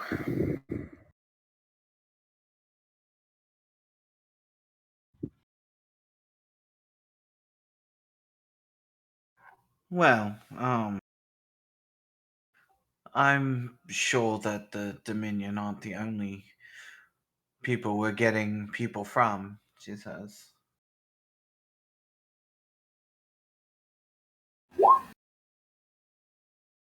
All right. Um, well, is if there's anything else, Captain? Otherwise, uh, I uh, I was hoping to get into some holodeck time. Um, what is your opinion on Romulans? She says. I don't trust them.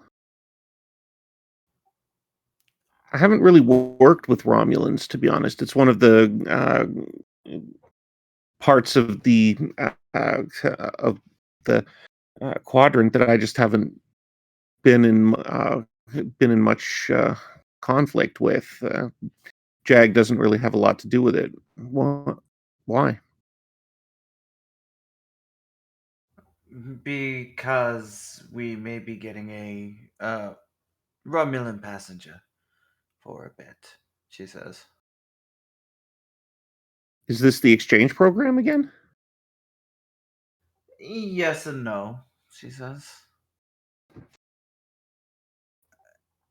Yes, in the What fact that I expect her to be treated as a member of said exchange. She says no, in the fact that she isn't actually a part of it. No.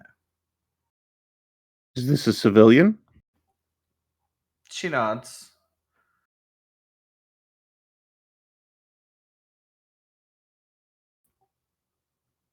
Is this She. family?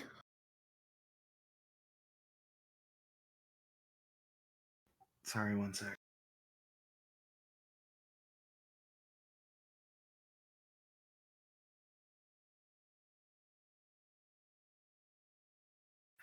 Uh, well, my youngest is showing up, she says. Oh, she will be after I finish this letter. You That was a bit of a shot in the dark. You haven't really talked too much about your many previous marriages, but you gave me the impression that they were diverse. This She is a nods, and not all Federation, I assure you. Is this going to be a diplomatic issue? I mean, I don't believe that uh, we currently have a lot of free movement in between the Federation and the Romulan Empire. I mean, the neutral zone isn't there anymore, but that hasn't exactly made it a particularly porous border anyway. Hmm. Uh, I don't think so. I honestly don't think that a daughter coming to see her mother is really all that odd, but she shrugs. Perhaps you can look into it. I I'll do what I can to try and make that, like, if you need me to facilitate the legal paperwork that will be necessary in order to make something like that. I just don't want, if a Romulan ship decloaks next to a Federation vessel in, like, I just think that there's some protocol that we need to deal with to make this happen, but I can make it happen. She shakes her head. Oh, we won't be picking her up from a Romulan ship, she says. I can have her meet us at DS-17. Therefore, no diplomatic problem, I should think. Well, we'll want to make sure that DS-17 knows who she is. Are you kidding? It's going to make a Reef stay, she says with a devilish grin. They've met. Once. Once. It didn't go well. Then again, Well, she was 16. So, I've dealt with like diplomatic paperwork for external candidates. That was one of the things that I did when I was the counsel for um, foreign uh, c- uh, foreign service in JAG. So I can make that. I can look into that for you. she nods. I just thought it would be nice with having, even if it is minor surgery, having one's family, uh, having one's family with them is important.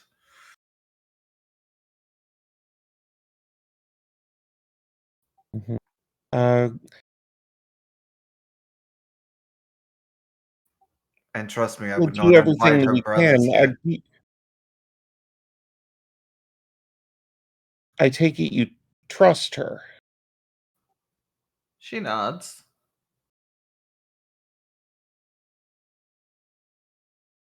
Someday you're gonna have to tell me some more of your life story. Huh, well, she nods and says, just hope one day you don't meet her brothers, she says.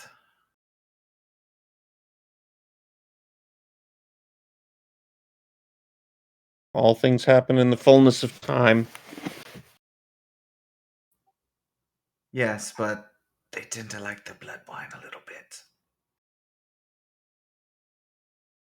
Really. I'm very old, Commander, she says, coming over to scritch Ari on the head. And well traveled, it seems. She nods. Mhm.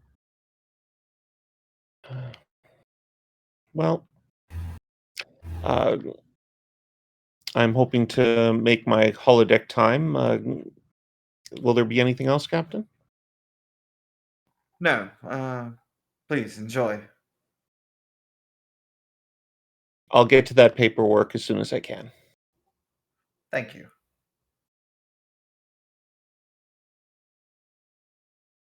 And as the lavender dot on the screen moves closer and closer to the sick bay, just as Lawson's physical is winding down, uh, as you exit the sick bay, Lawson, you almost uh, and walk a couple feet, you almost collide with Dagon, who seems intent on, well, entering where you exited, but as he kind of quickly moves to avoid you, he says, "Oh, Commander? Oh, Dagan, how are you settling in? Everything still okay? Oh, I'm having a blast. Everyone's been, well, surprisingly nice to me." Oh, good. If you're going to be a member of the crew, then they should at least afford you that much respect. And I've told Well, you before, call me Jillian or Jill. uh, he kind of shrugs a little bit and says, I, I don't know if it's appropriate for me to be seen, calling you out of rank. I'm don't want to. I know I'm already working against preconceived notions, so Mm, she'll nod to that. Understandable. As long as you're fitting in well enough. Well, I guess it's your turn. She kind of nods back towards sickbay. um, chuckling a little bit, he says, I was actually left off that list. Well, I came in for the experience. Oh, well, I wouldn't expect any theatrics if that's what you're hoping for, he says with a chuckle. I, I, well, I don't know what to expect. I've never gotten a physical. I don't know if they can call it a physical for me. She chuckles at that. It's still a physical, no matter what your constitution is. But well, in that case, I won't spoil the surprise. And she'll clap him on the shoulder. Good luck. Oh, thank you, he says. And please, if you ever need any assistance, just still trying to find something to do around here. Oh, I thought you had already settled yourself into the mess hall, or were you just finding that your favorite place? Oh, he says. Well, I do like the mess hall, to be honest. But I figured the perception of, well, me cooking everyone's food. Do you think it would? Do you think people would trust the food or even be able to enjoy it?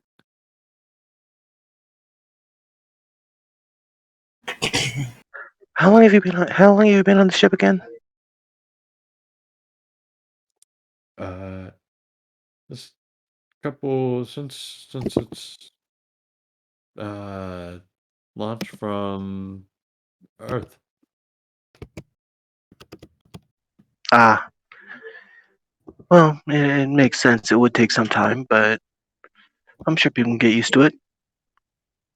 It's not. It's not like you would be able to get anywhere if you're poisoning anybody, right?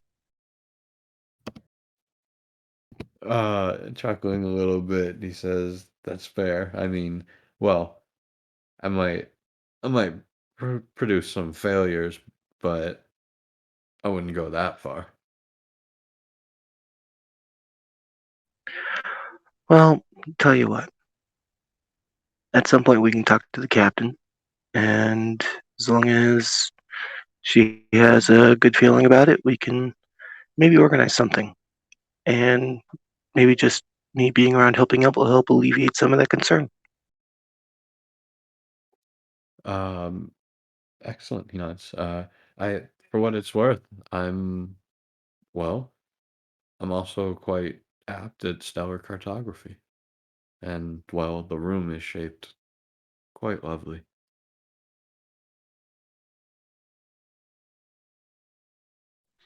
Mhm. She'll nod. It's like, interesting. Um, I may actually have some questions for you later. I'm still trying to get some information together first, though. Um, Of course. a matter of perspective. But I'll keep that in Uh, mind. I try to keep my schedule fluid. She'll give a hearty laugh at that. Of course. Excellent. He says, well, I'm off to get poked and prodded. Well, it may satisfy the doctor if you at least pretend something's uncomfortable, but I'll leave you to it. And if you need anything, let me know. I shall, he says. Be well, Lieutenant. I'm sorry, be well, Commander. She'll nod at that and just wave him into the room and head on her way. And speaking of said room, as as Doctor, just as you're winding down from your last physical of the day, uh, as soon as I find the map, um, you will you will see that Dagon has come walking into sickbay.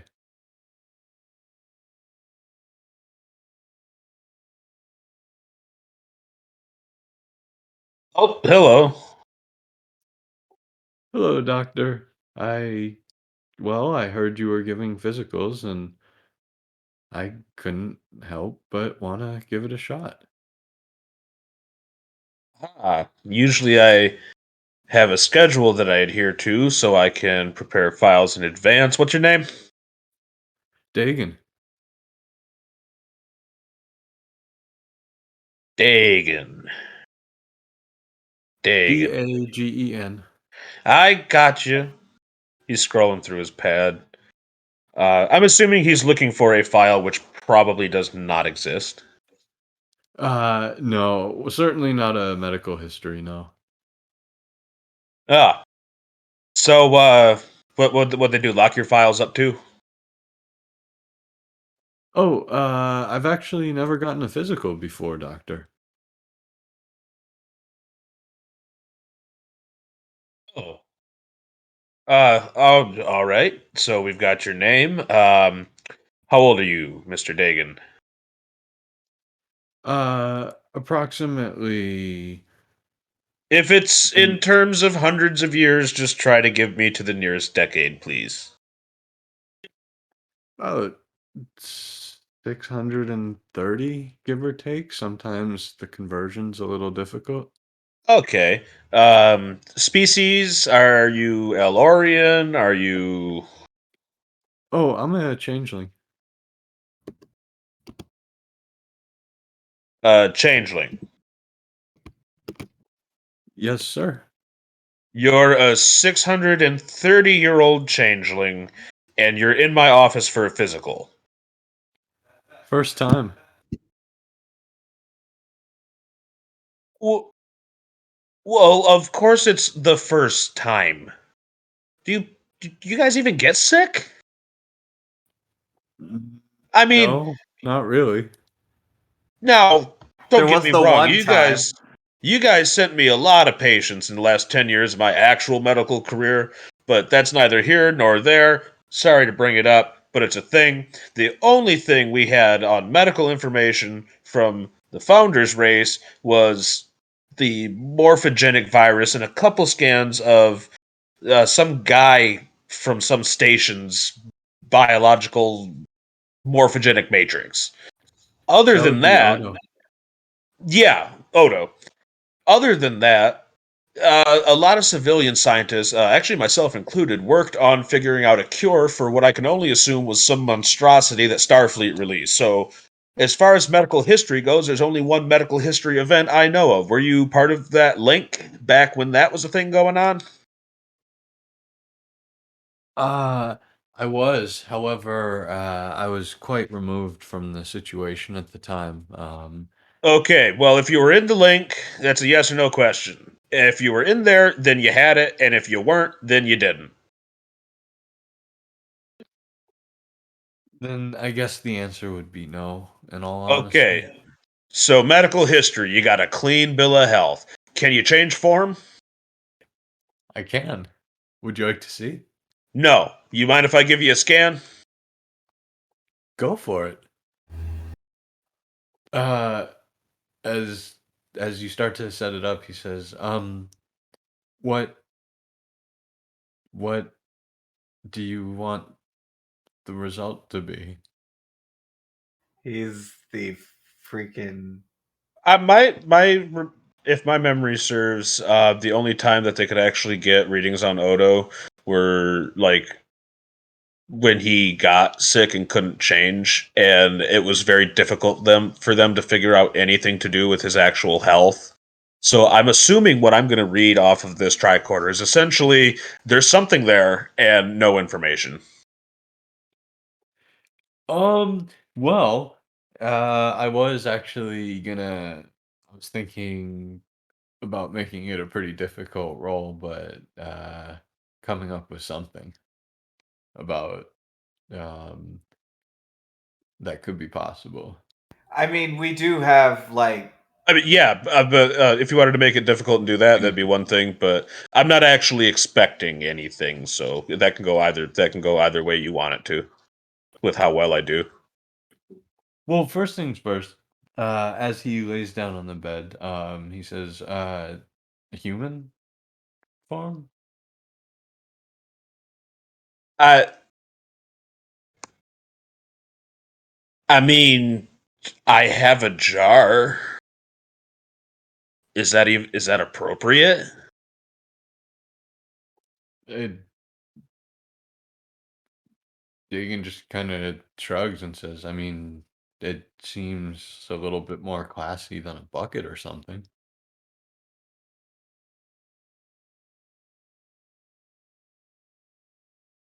Okay. He'll retrieve a Mayonnaise jar. no a large a large specimen jar from a shelf and set it onto one of the bio beds. A jar that Look, held sentient mayonnaise. look, look, Dagan. I've never met a founder, let alone had one as a patient. So, as much of a first for you, this is, you're gonna have to bear with me. That's fine, and please, you can call me Changeling. It's a lot more correct. After all, I've always found the label founder to be a little pretentious.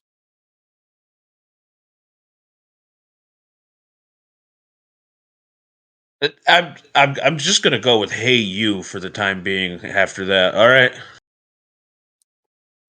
And he liquefies himself and flows into your specimen jar. And all right, why don't you give me a control or reason medicine? It's gonna be difficulty 4, knocked down from 5 because you're in sick bay. Okay. Can I get 2 extra dice for 3 momentum? You can, and in all fairness, I'm gonna say in advance, I don't have an answer for you right away. I'm gonna have to think about this.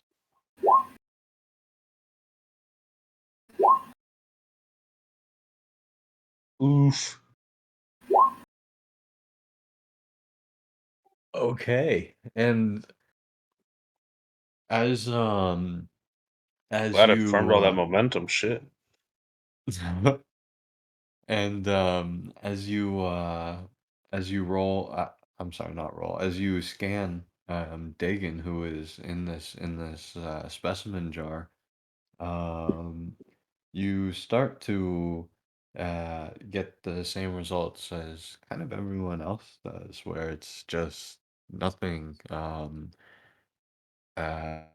nothing to really go on until you kind of tweak the band of the tricorder just a tiny bit, and suddenly this information uh, flows into your tricorder, then into your brain, as A package for Use Chris's this. order should arrive tomorrow. Containing smart LED ceiling lights. Computer, stop. Enough. Sorry. I didn't even say the C word, did I? No, that was Oh. an auto update. Oh, okay. And as that piece of information, which will be revealed at sometime within the next 48 hours, flows into you, Dagon kind of reconstitutes himself after graciously leaving the specimen jar as to not break it. And as he stands reformed in front of you, he says, "Did that help at all, Doctor?" Can I take another simpler scan of him in a different form and see if there's actually any relative difference aside from just the orientation of his morphogenic matrix? Sure. Give me a controls or reason medicine difficulty 1, knockdown from 2. Let me get a extra dice for a momentum. I'm gonna reroll to 0.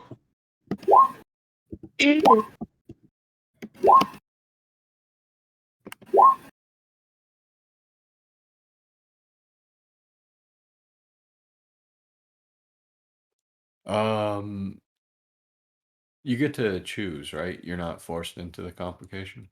No, it'll just be a 0. Okay. As you gain a couple 2 momentum and scan Dagon, you see well, human in perfect health.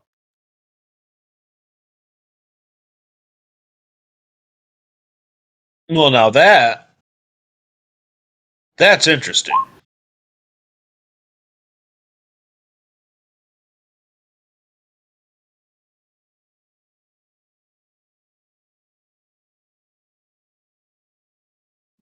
Uh, Looking a little puzzled, he says, "What's interesting, Doctor?"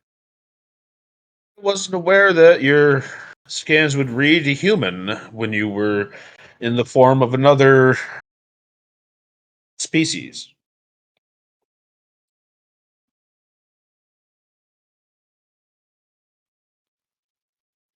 Oh God, I apologize. Elorian in perfect health. Even I screwed that one up. I didn't realize your scans would read as Elorian when you were in the form of a different species.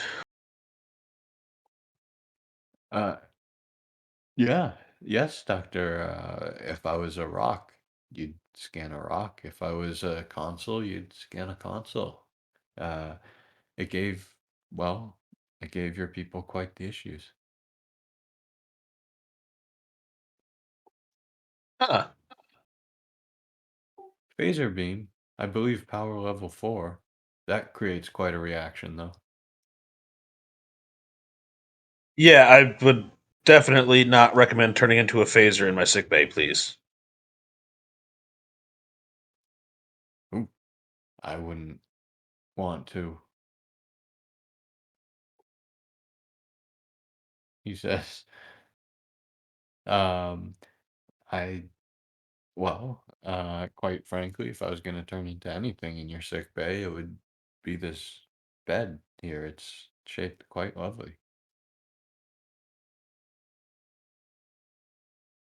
Ah, I I see. Um, you know, do you need to understand the genetic makeup in any sense to imitate these other species, or does it just kind of happen? What an interesting question. Uh, he says, it just, kind of happens. See a thing, be a thing. Now, maybe in the future we can work out a sort of real time active scan where you transition between some different forms, if that's not too invasive. I'm just really interested in seeing how you might shift from organic to inorganic. And if I could catch some of those particular transitions, I've had patients in the past that have had issues with genetic conditions, and if I could catch the right balance between the two, that might give me some extra insight to help other patients I have and have had. He looks at you and says, well, I mean, I was brought here to help bridge the gap of understanding between our two peoples, and that seems like a perfect way to do it. And hey, if we can help some people along the way, that all the better for Yeah, me. let me be clear that it's not exactly experimentation. I'm not turning you into any kind of a subject or using you as any kind of a subject. Think of it more as informational donations. Like if you had to give a transfusion or marrow to another person.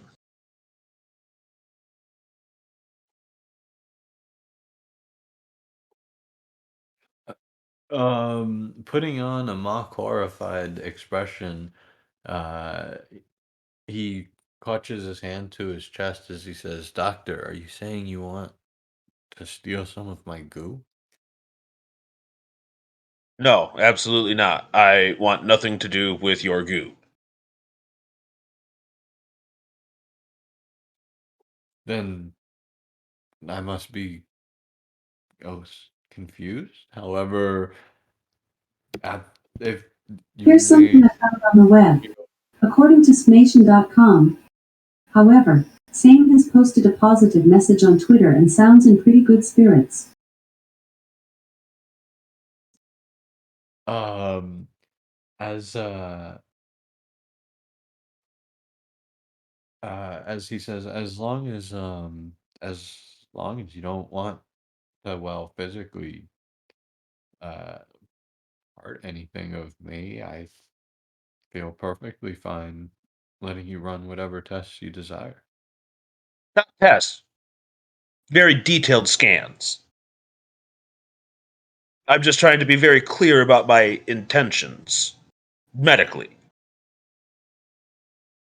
Will I receive an injection? No.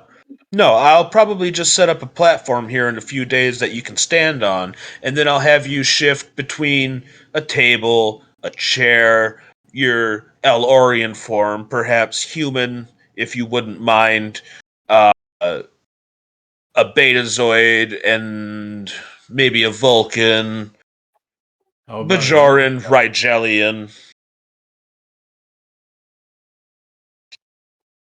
How about a nightingale? He offers helpfully. I don't do bird medicine.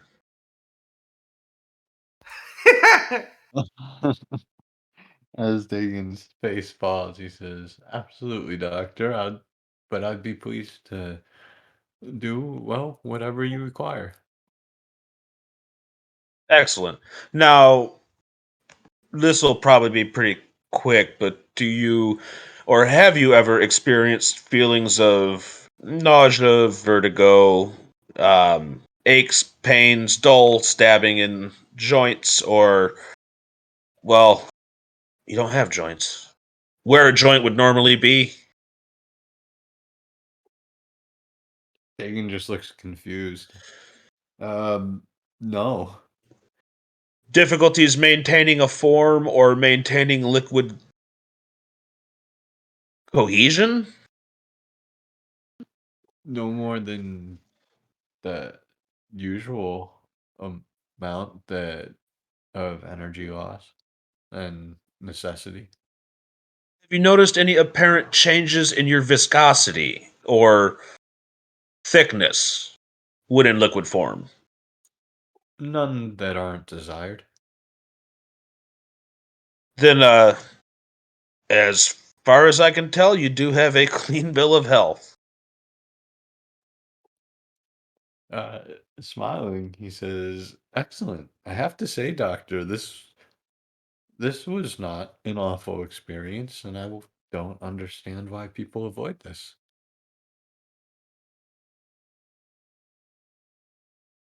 You don't understand why people avoid you. I understand why people avoid me. I don't understand why people avoid getting a physical. Oh, it's usually more of a personal thing for a lot of patients. And if there is an issue, sometimes you do have to do something that might result in some uncomfortable procedures.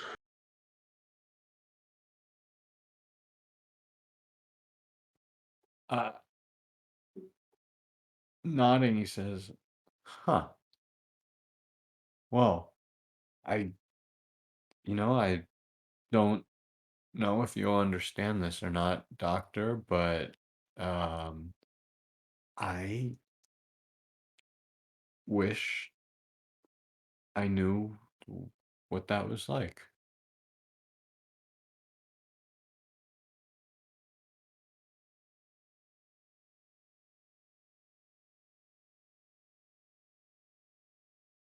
Um,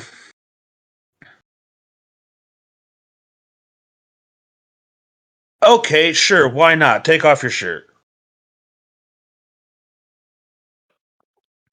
Oh, is the nature of our relationship about to change? No, I'm going to show you what something that a lot of people don't like is. See, scans can tell you one thing, sometimes you got to hear something for yourself. He's going to gesture underneath his jacket, and inside one of the lapels is a handy dandy stethoscope. Oh, okay. And he says as he takes off his shirt,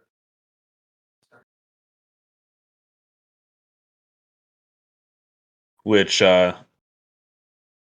Alphonse will lift the stethoscope up so he can see the metal end, and usually he would give it a quick huff and a wipe on his shirt to sort of even out the temperature, but he's just going to go fully in and press the cold circle directly into his sternum.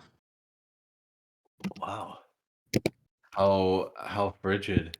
As Dagan kind of looks down and actually as you press it down, you can see him kind of uh or you can feel him almost kind of push forward a little bit. So supposedly kind of I guess trying to press it in harder in an attempt to assist, I suppose. No, no, no. Don't move. Nope, I'm sorry, doctor. And he simply stands still and just kind of looks down. So that's generally uncomfortable. Next, we'll do the patellar reflex. Uh, However, Yes, scoot back just enough so that your legs are hanging over the edge of the bed, please. oh, I get it, he says as he moves to comply. Tiny hammer time. And as his leg kicks out a little bit, he looks at you, mystified, as he says, "Wait, what? Doctor, do that again. I, this wasn't, that was amazing." He'll tap it again. Now, what this is there's a ligament that crosses across the bones of the kneecap there, which are called the patella. And when that is struck, there's an involuntary contraction of that, which causes the leg to swing. If somebody has a particular type of neurological condition or sickness, that reflex can be suppressed or over exaggerated. So, making sure that there's a healthy reflex there tells us a lot more information than just, oh, the leg moves. most people find it a menial task. They don't understand the greater implications of an adverse patellar reflex. And this reflex, this It exists in patellar, most species, or at least all that have an identifiable kneecap between a femur bone and a tibia and fibula. which I of course do at the moment. Yes. That's amazing. Is there any is there any way else you can force action out of me like that? It's Yeah, there's a lot, but we're gonna do some other stuff. Uh, he's just gonna run down just the basic irritating things. The Turn your tongue head and cough. depressor. No. He's gonna do the ear examination, and then he's gonna take a nasal swab, which will probably be the least pleasant thing for Dagon. Because it goes way, way, way into the sinus cavity. um that actually doesn't produce unpleasantness, just wonder.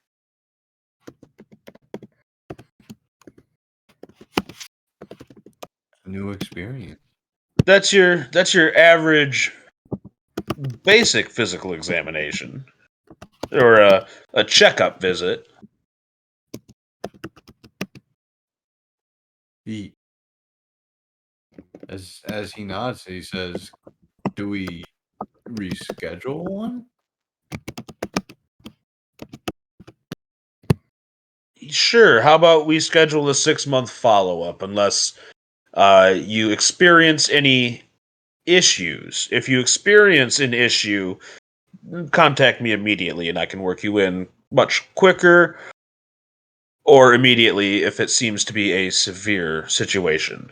These would be like losing cohesion or abnormally long times in between your transitions, anything that you would normally deem a problem or unusual for your species. What is and isn't usual for your species is something that you're going to have to help me assess, as not just myself, but most of Starfleet, aside from a few people that worked medical on that station over Bajor, generally aren't going to have access to. Well, that's certainly understandable, and well, quite frankly, now you have access to the real thing, as it were. Well, what I have from you currently, I'm going to consider as a baseline. So any deviations from this baseline, I would have to consider a change in your health. Well, in which case, I will.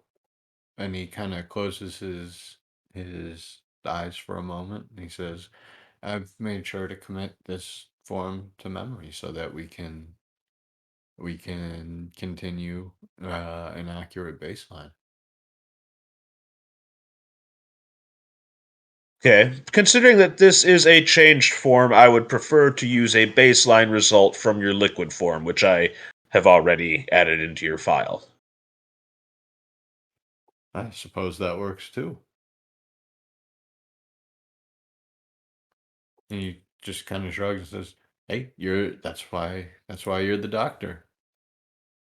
Well, you don't take someone's measurements when they're puffed up and flexing. You take it when they're relaxed, right? Nodding, he says, "I suppose that's a pretty good point." Though, and he kind of chuckles a little bit as he says, "I quite frankly have never heard it referred to that way. I kind of like it."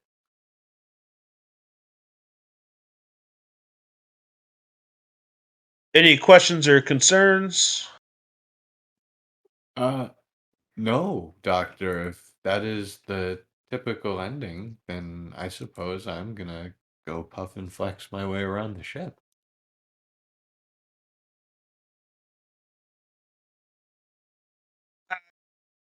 There's a jar by the door in the corner over there. You can grab a sucker. Man, not even the captain got a sucker. It's an old Earth tradition for children. Yeah, that's Oh, fair. okay. He says as he starts walking out and notices the jar, and you can see him kind of pick through it a little bit and eventually grab a red one. Everybody always goes for red. Um, After he leaves, Vanderveer is just going to be muttering to himself about that being quite bizarre. oh, and as he does leave, we shall leave with him into the well, uh, this is the map I pulled, so I apologize, but it is technically not a lab, but it is a holodeck lab as we meet the session Lawson. No, it makes sense if there's a hollow lab on board, it would look like that.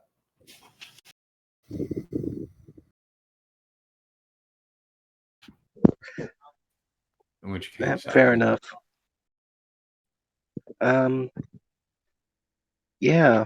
Well, when Dinesh is walking into the lab, give me a fitness, security, or daring. Okay. Fitness security.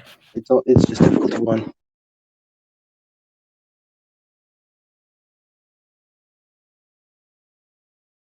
All right.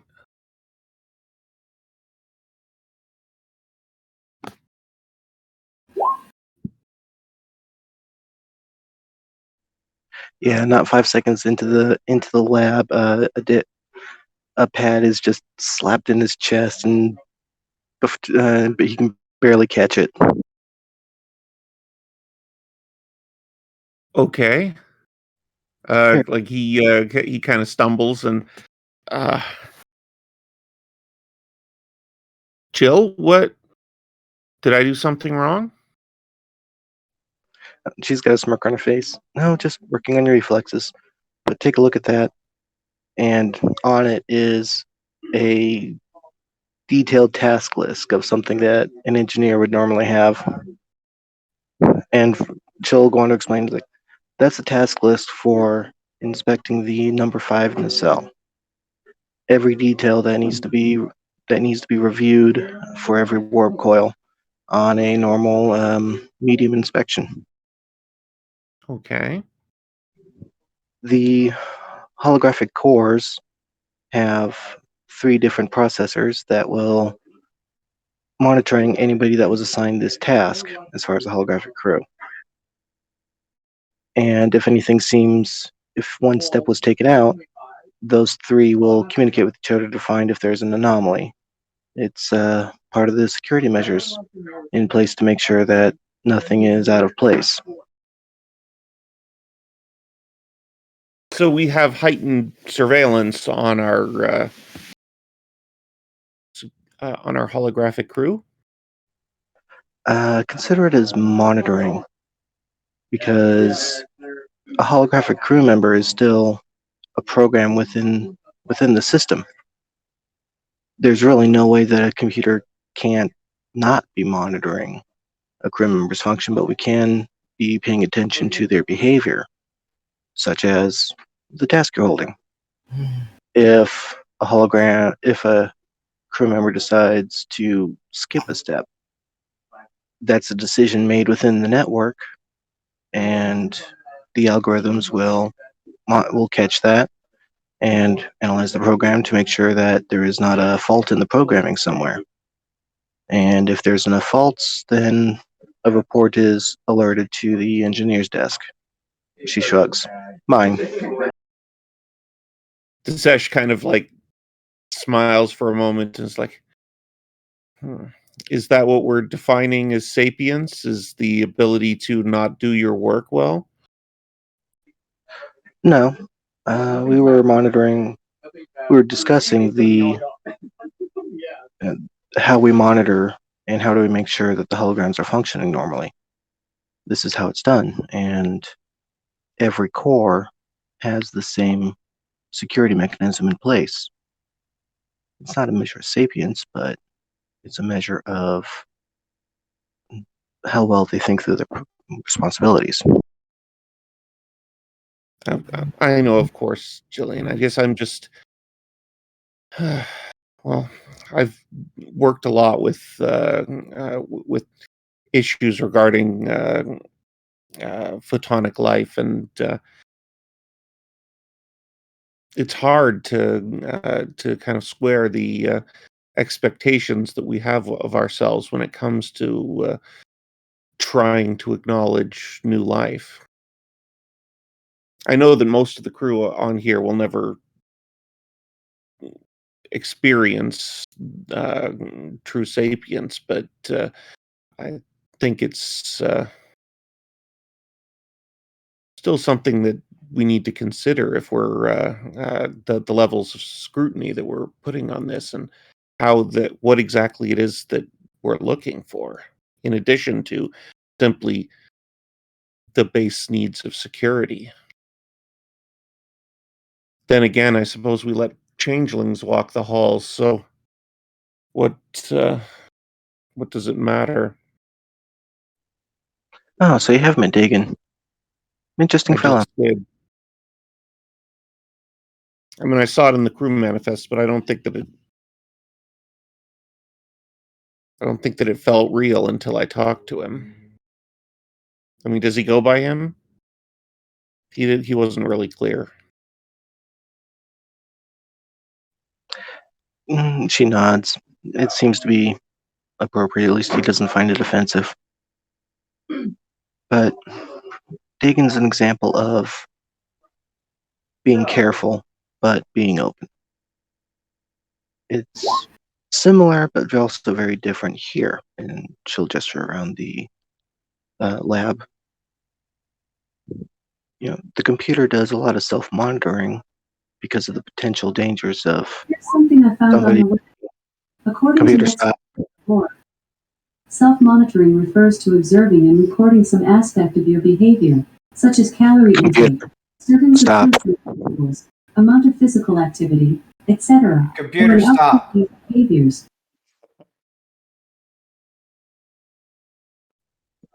I am so sorry. I love it. I understand. It's constantly monitoring. Exactly. It's comforting. I I know what you're saying, Jill. I was on Cardassia Prime.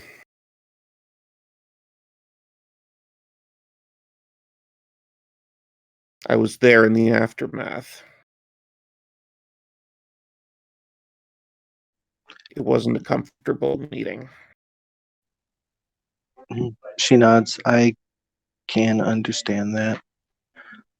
Just keep in mind, much like you are trying to accomplish with holograms and sapiens, these are also individuals.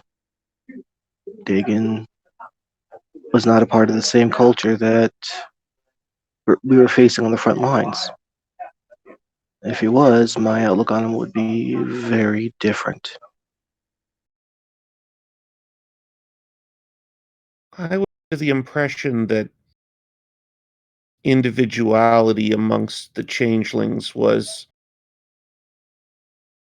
not so much a thing in the long run. That it was only outliers like Odo that were distinct.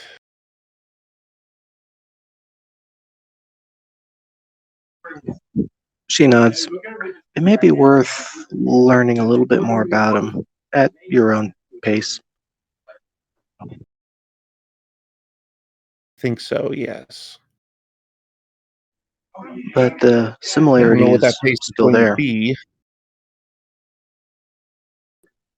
She nods. Just her stance is completely relaxing. only you know what that pace would be. When you feel comfortable, it may take weeks, months. She shrugs. But much like I've been saying with the programs here, it's taking time to absorb and understand, and doing so in a way that we know everybody stays safe.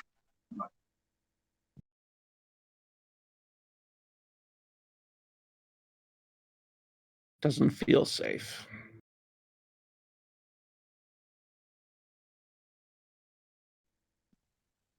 She nods and says, it's a familiar feeling when a lot of people think that they are outnumbered by a lot of these holograms.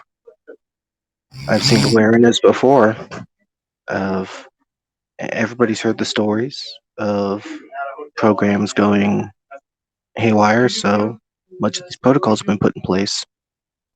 More often than not, we've had obviously the more dangerous examples stand out than the positive ones, but that is a mentality being worked against. It's true.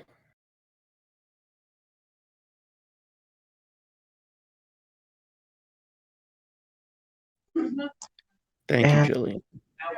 you're welcome. And just keep in mind, this is monitoring.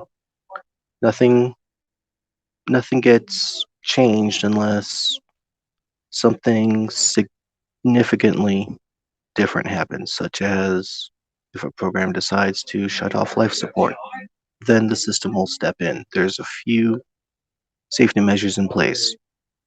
However, there's enough confidence that we should not see it within 50 lifetimes.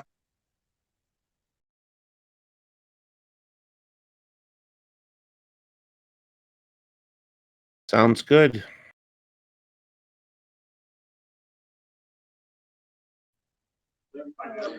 And And she'll hold her hand out for the pad. He hands it back to her. I'm trying to stop using those. I find them useful for many things, especially walking and working. I'm still playing with the hollow grid. He kind of like does one of his program gestures, and one of those scrolls that you saw earlier shows up, hovering next to him. Like to keep my hands free. and She crooks her head, but yeah, we can leave it at that if you want. no, Mhm. you guys keep going. I think that scene more or less can complete there. You Yeah, said you it's wanted fine. it to end around now. Well, as you're going, though, I do have to say there's one thing left to accomplish is your sorry, your comm badge chirps, Disesh, from Dr. Veer. Oh, Sash. Sash, can you swing by Medical Bay? I have something for you to pick up. Oh, okay, great. I gotta go pick up a prescription. I'll. Thanks again, Jillian. She chuckles at that. Of course. Go pick up your tackle box. All right. And I as head down you to sick bay.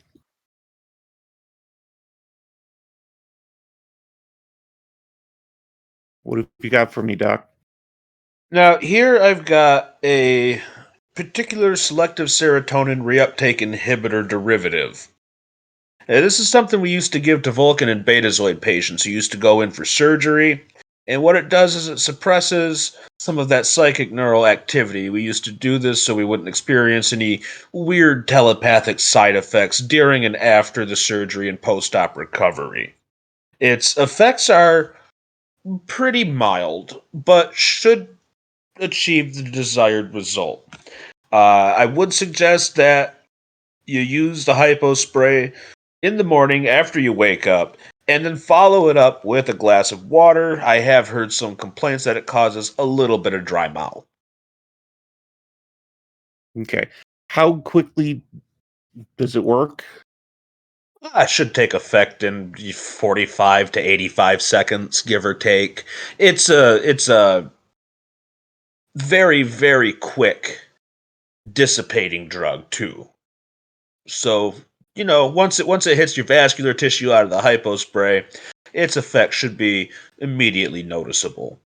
You might not think that anything is quite going on, but if you give it a little time to adjust, check and see if you think it's kicked in about 2 to 5 days. Once it's sort of settled into your biological, your brain chemistry, it should sort of level out. Okay. Thank you very much, doctor. So do I just use as needed, or should I use this like Once daily, regularly? Okay. after you wake up, and then have a small glass of water, maybe 6 ounces, just a cup. And it doesn't have any like side effects regarding my mood or anything like that? Shouldn't have any apparent mood swings, though you may find yourself a little thirsty, which is what the glass of water should just prevent. Will it be noticeable? I mean, will I seem different to people who are sensitive to that sort of thing? Eh, it's again, it's pretty mild. It should achieve your desired result. I don't think it's pretty noticeable. Again, the first 2 to 5 days, you might feel a little off, but it shouldn't cause any issues. You might just feel a little awkward, I suppose. Yeah, that's not new. Uh all But it right. should fade very rapidly after a consistent treatment. Just one shot in the morning. Okay. All right. Well, thank you, doctor. This is a load off my mind, and I'll certainly ask again if there are any issues or concerns, but I hope that this helps. Thank you. No problem. Give me a call if you do notice any sort of breaking out or bruising around the injection site. Yeah, I'll definitely let you know about that.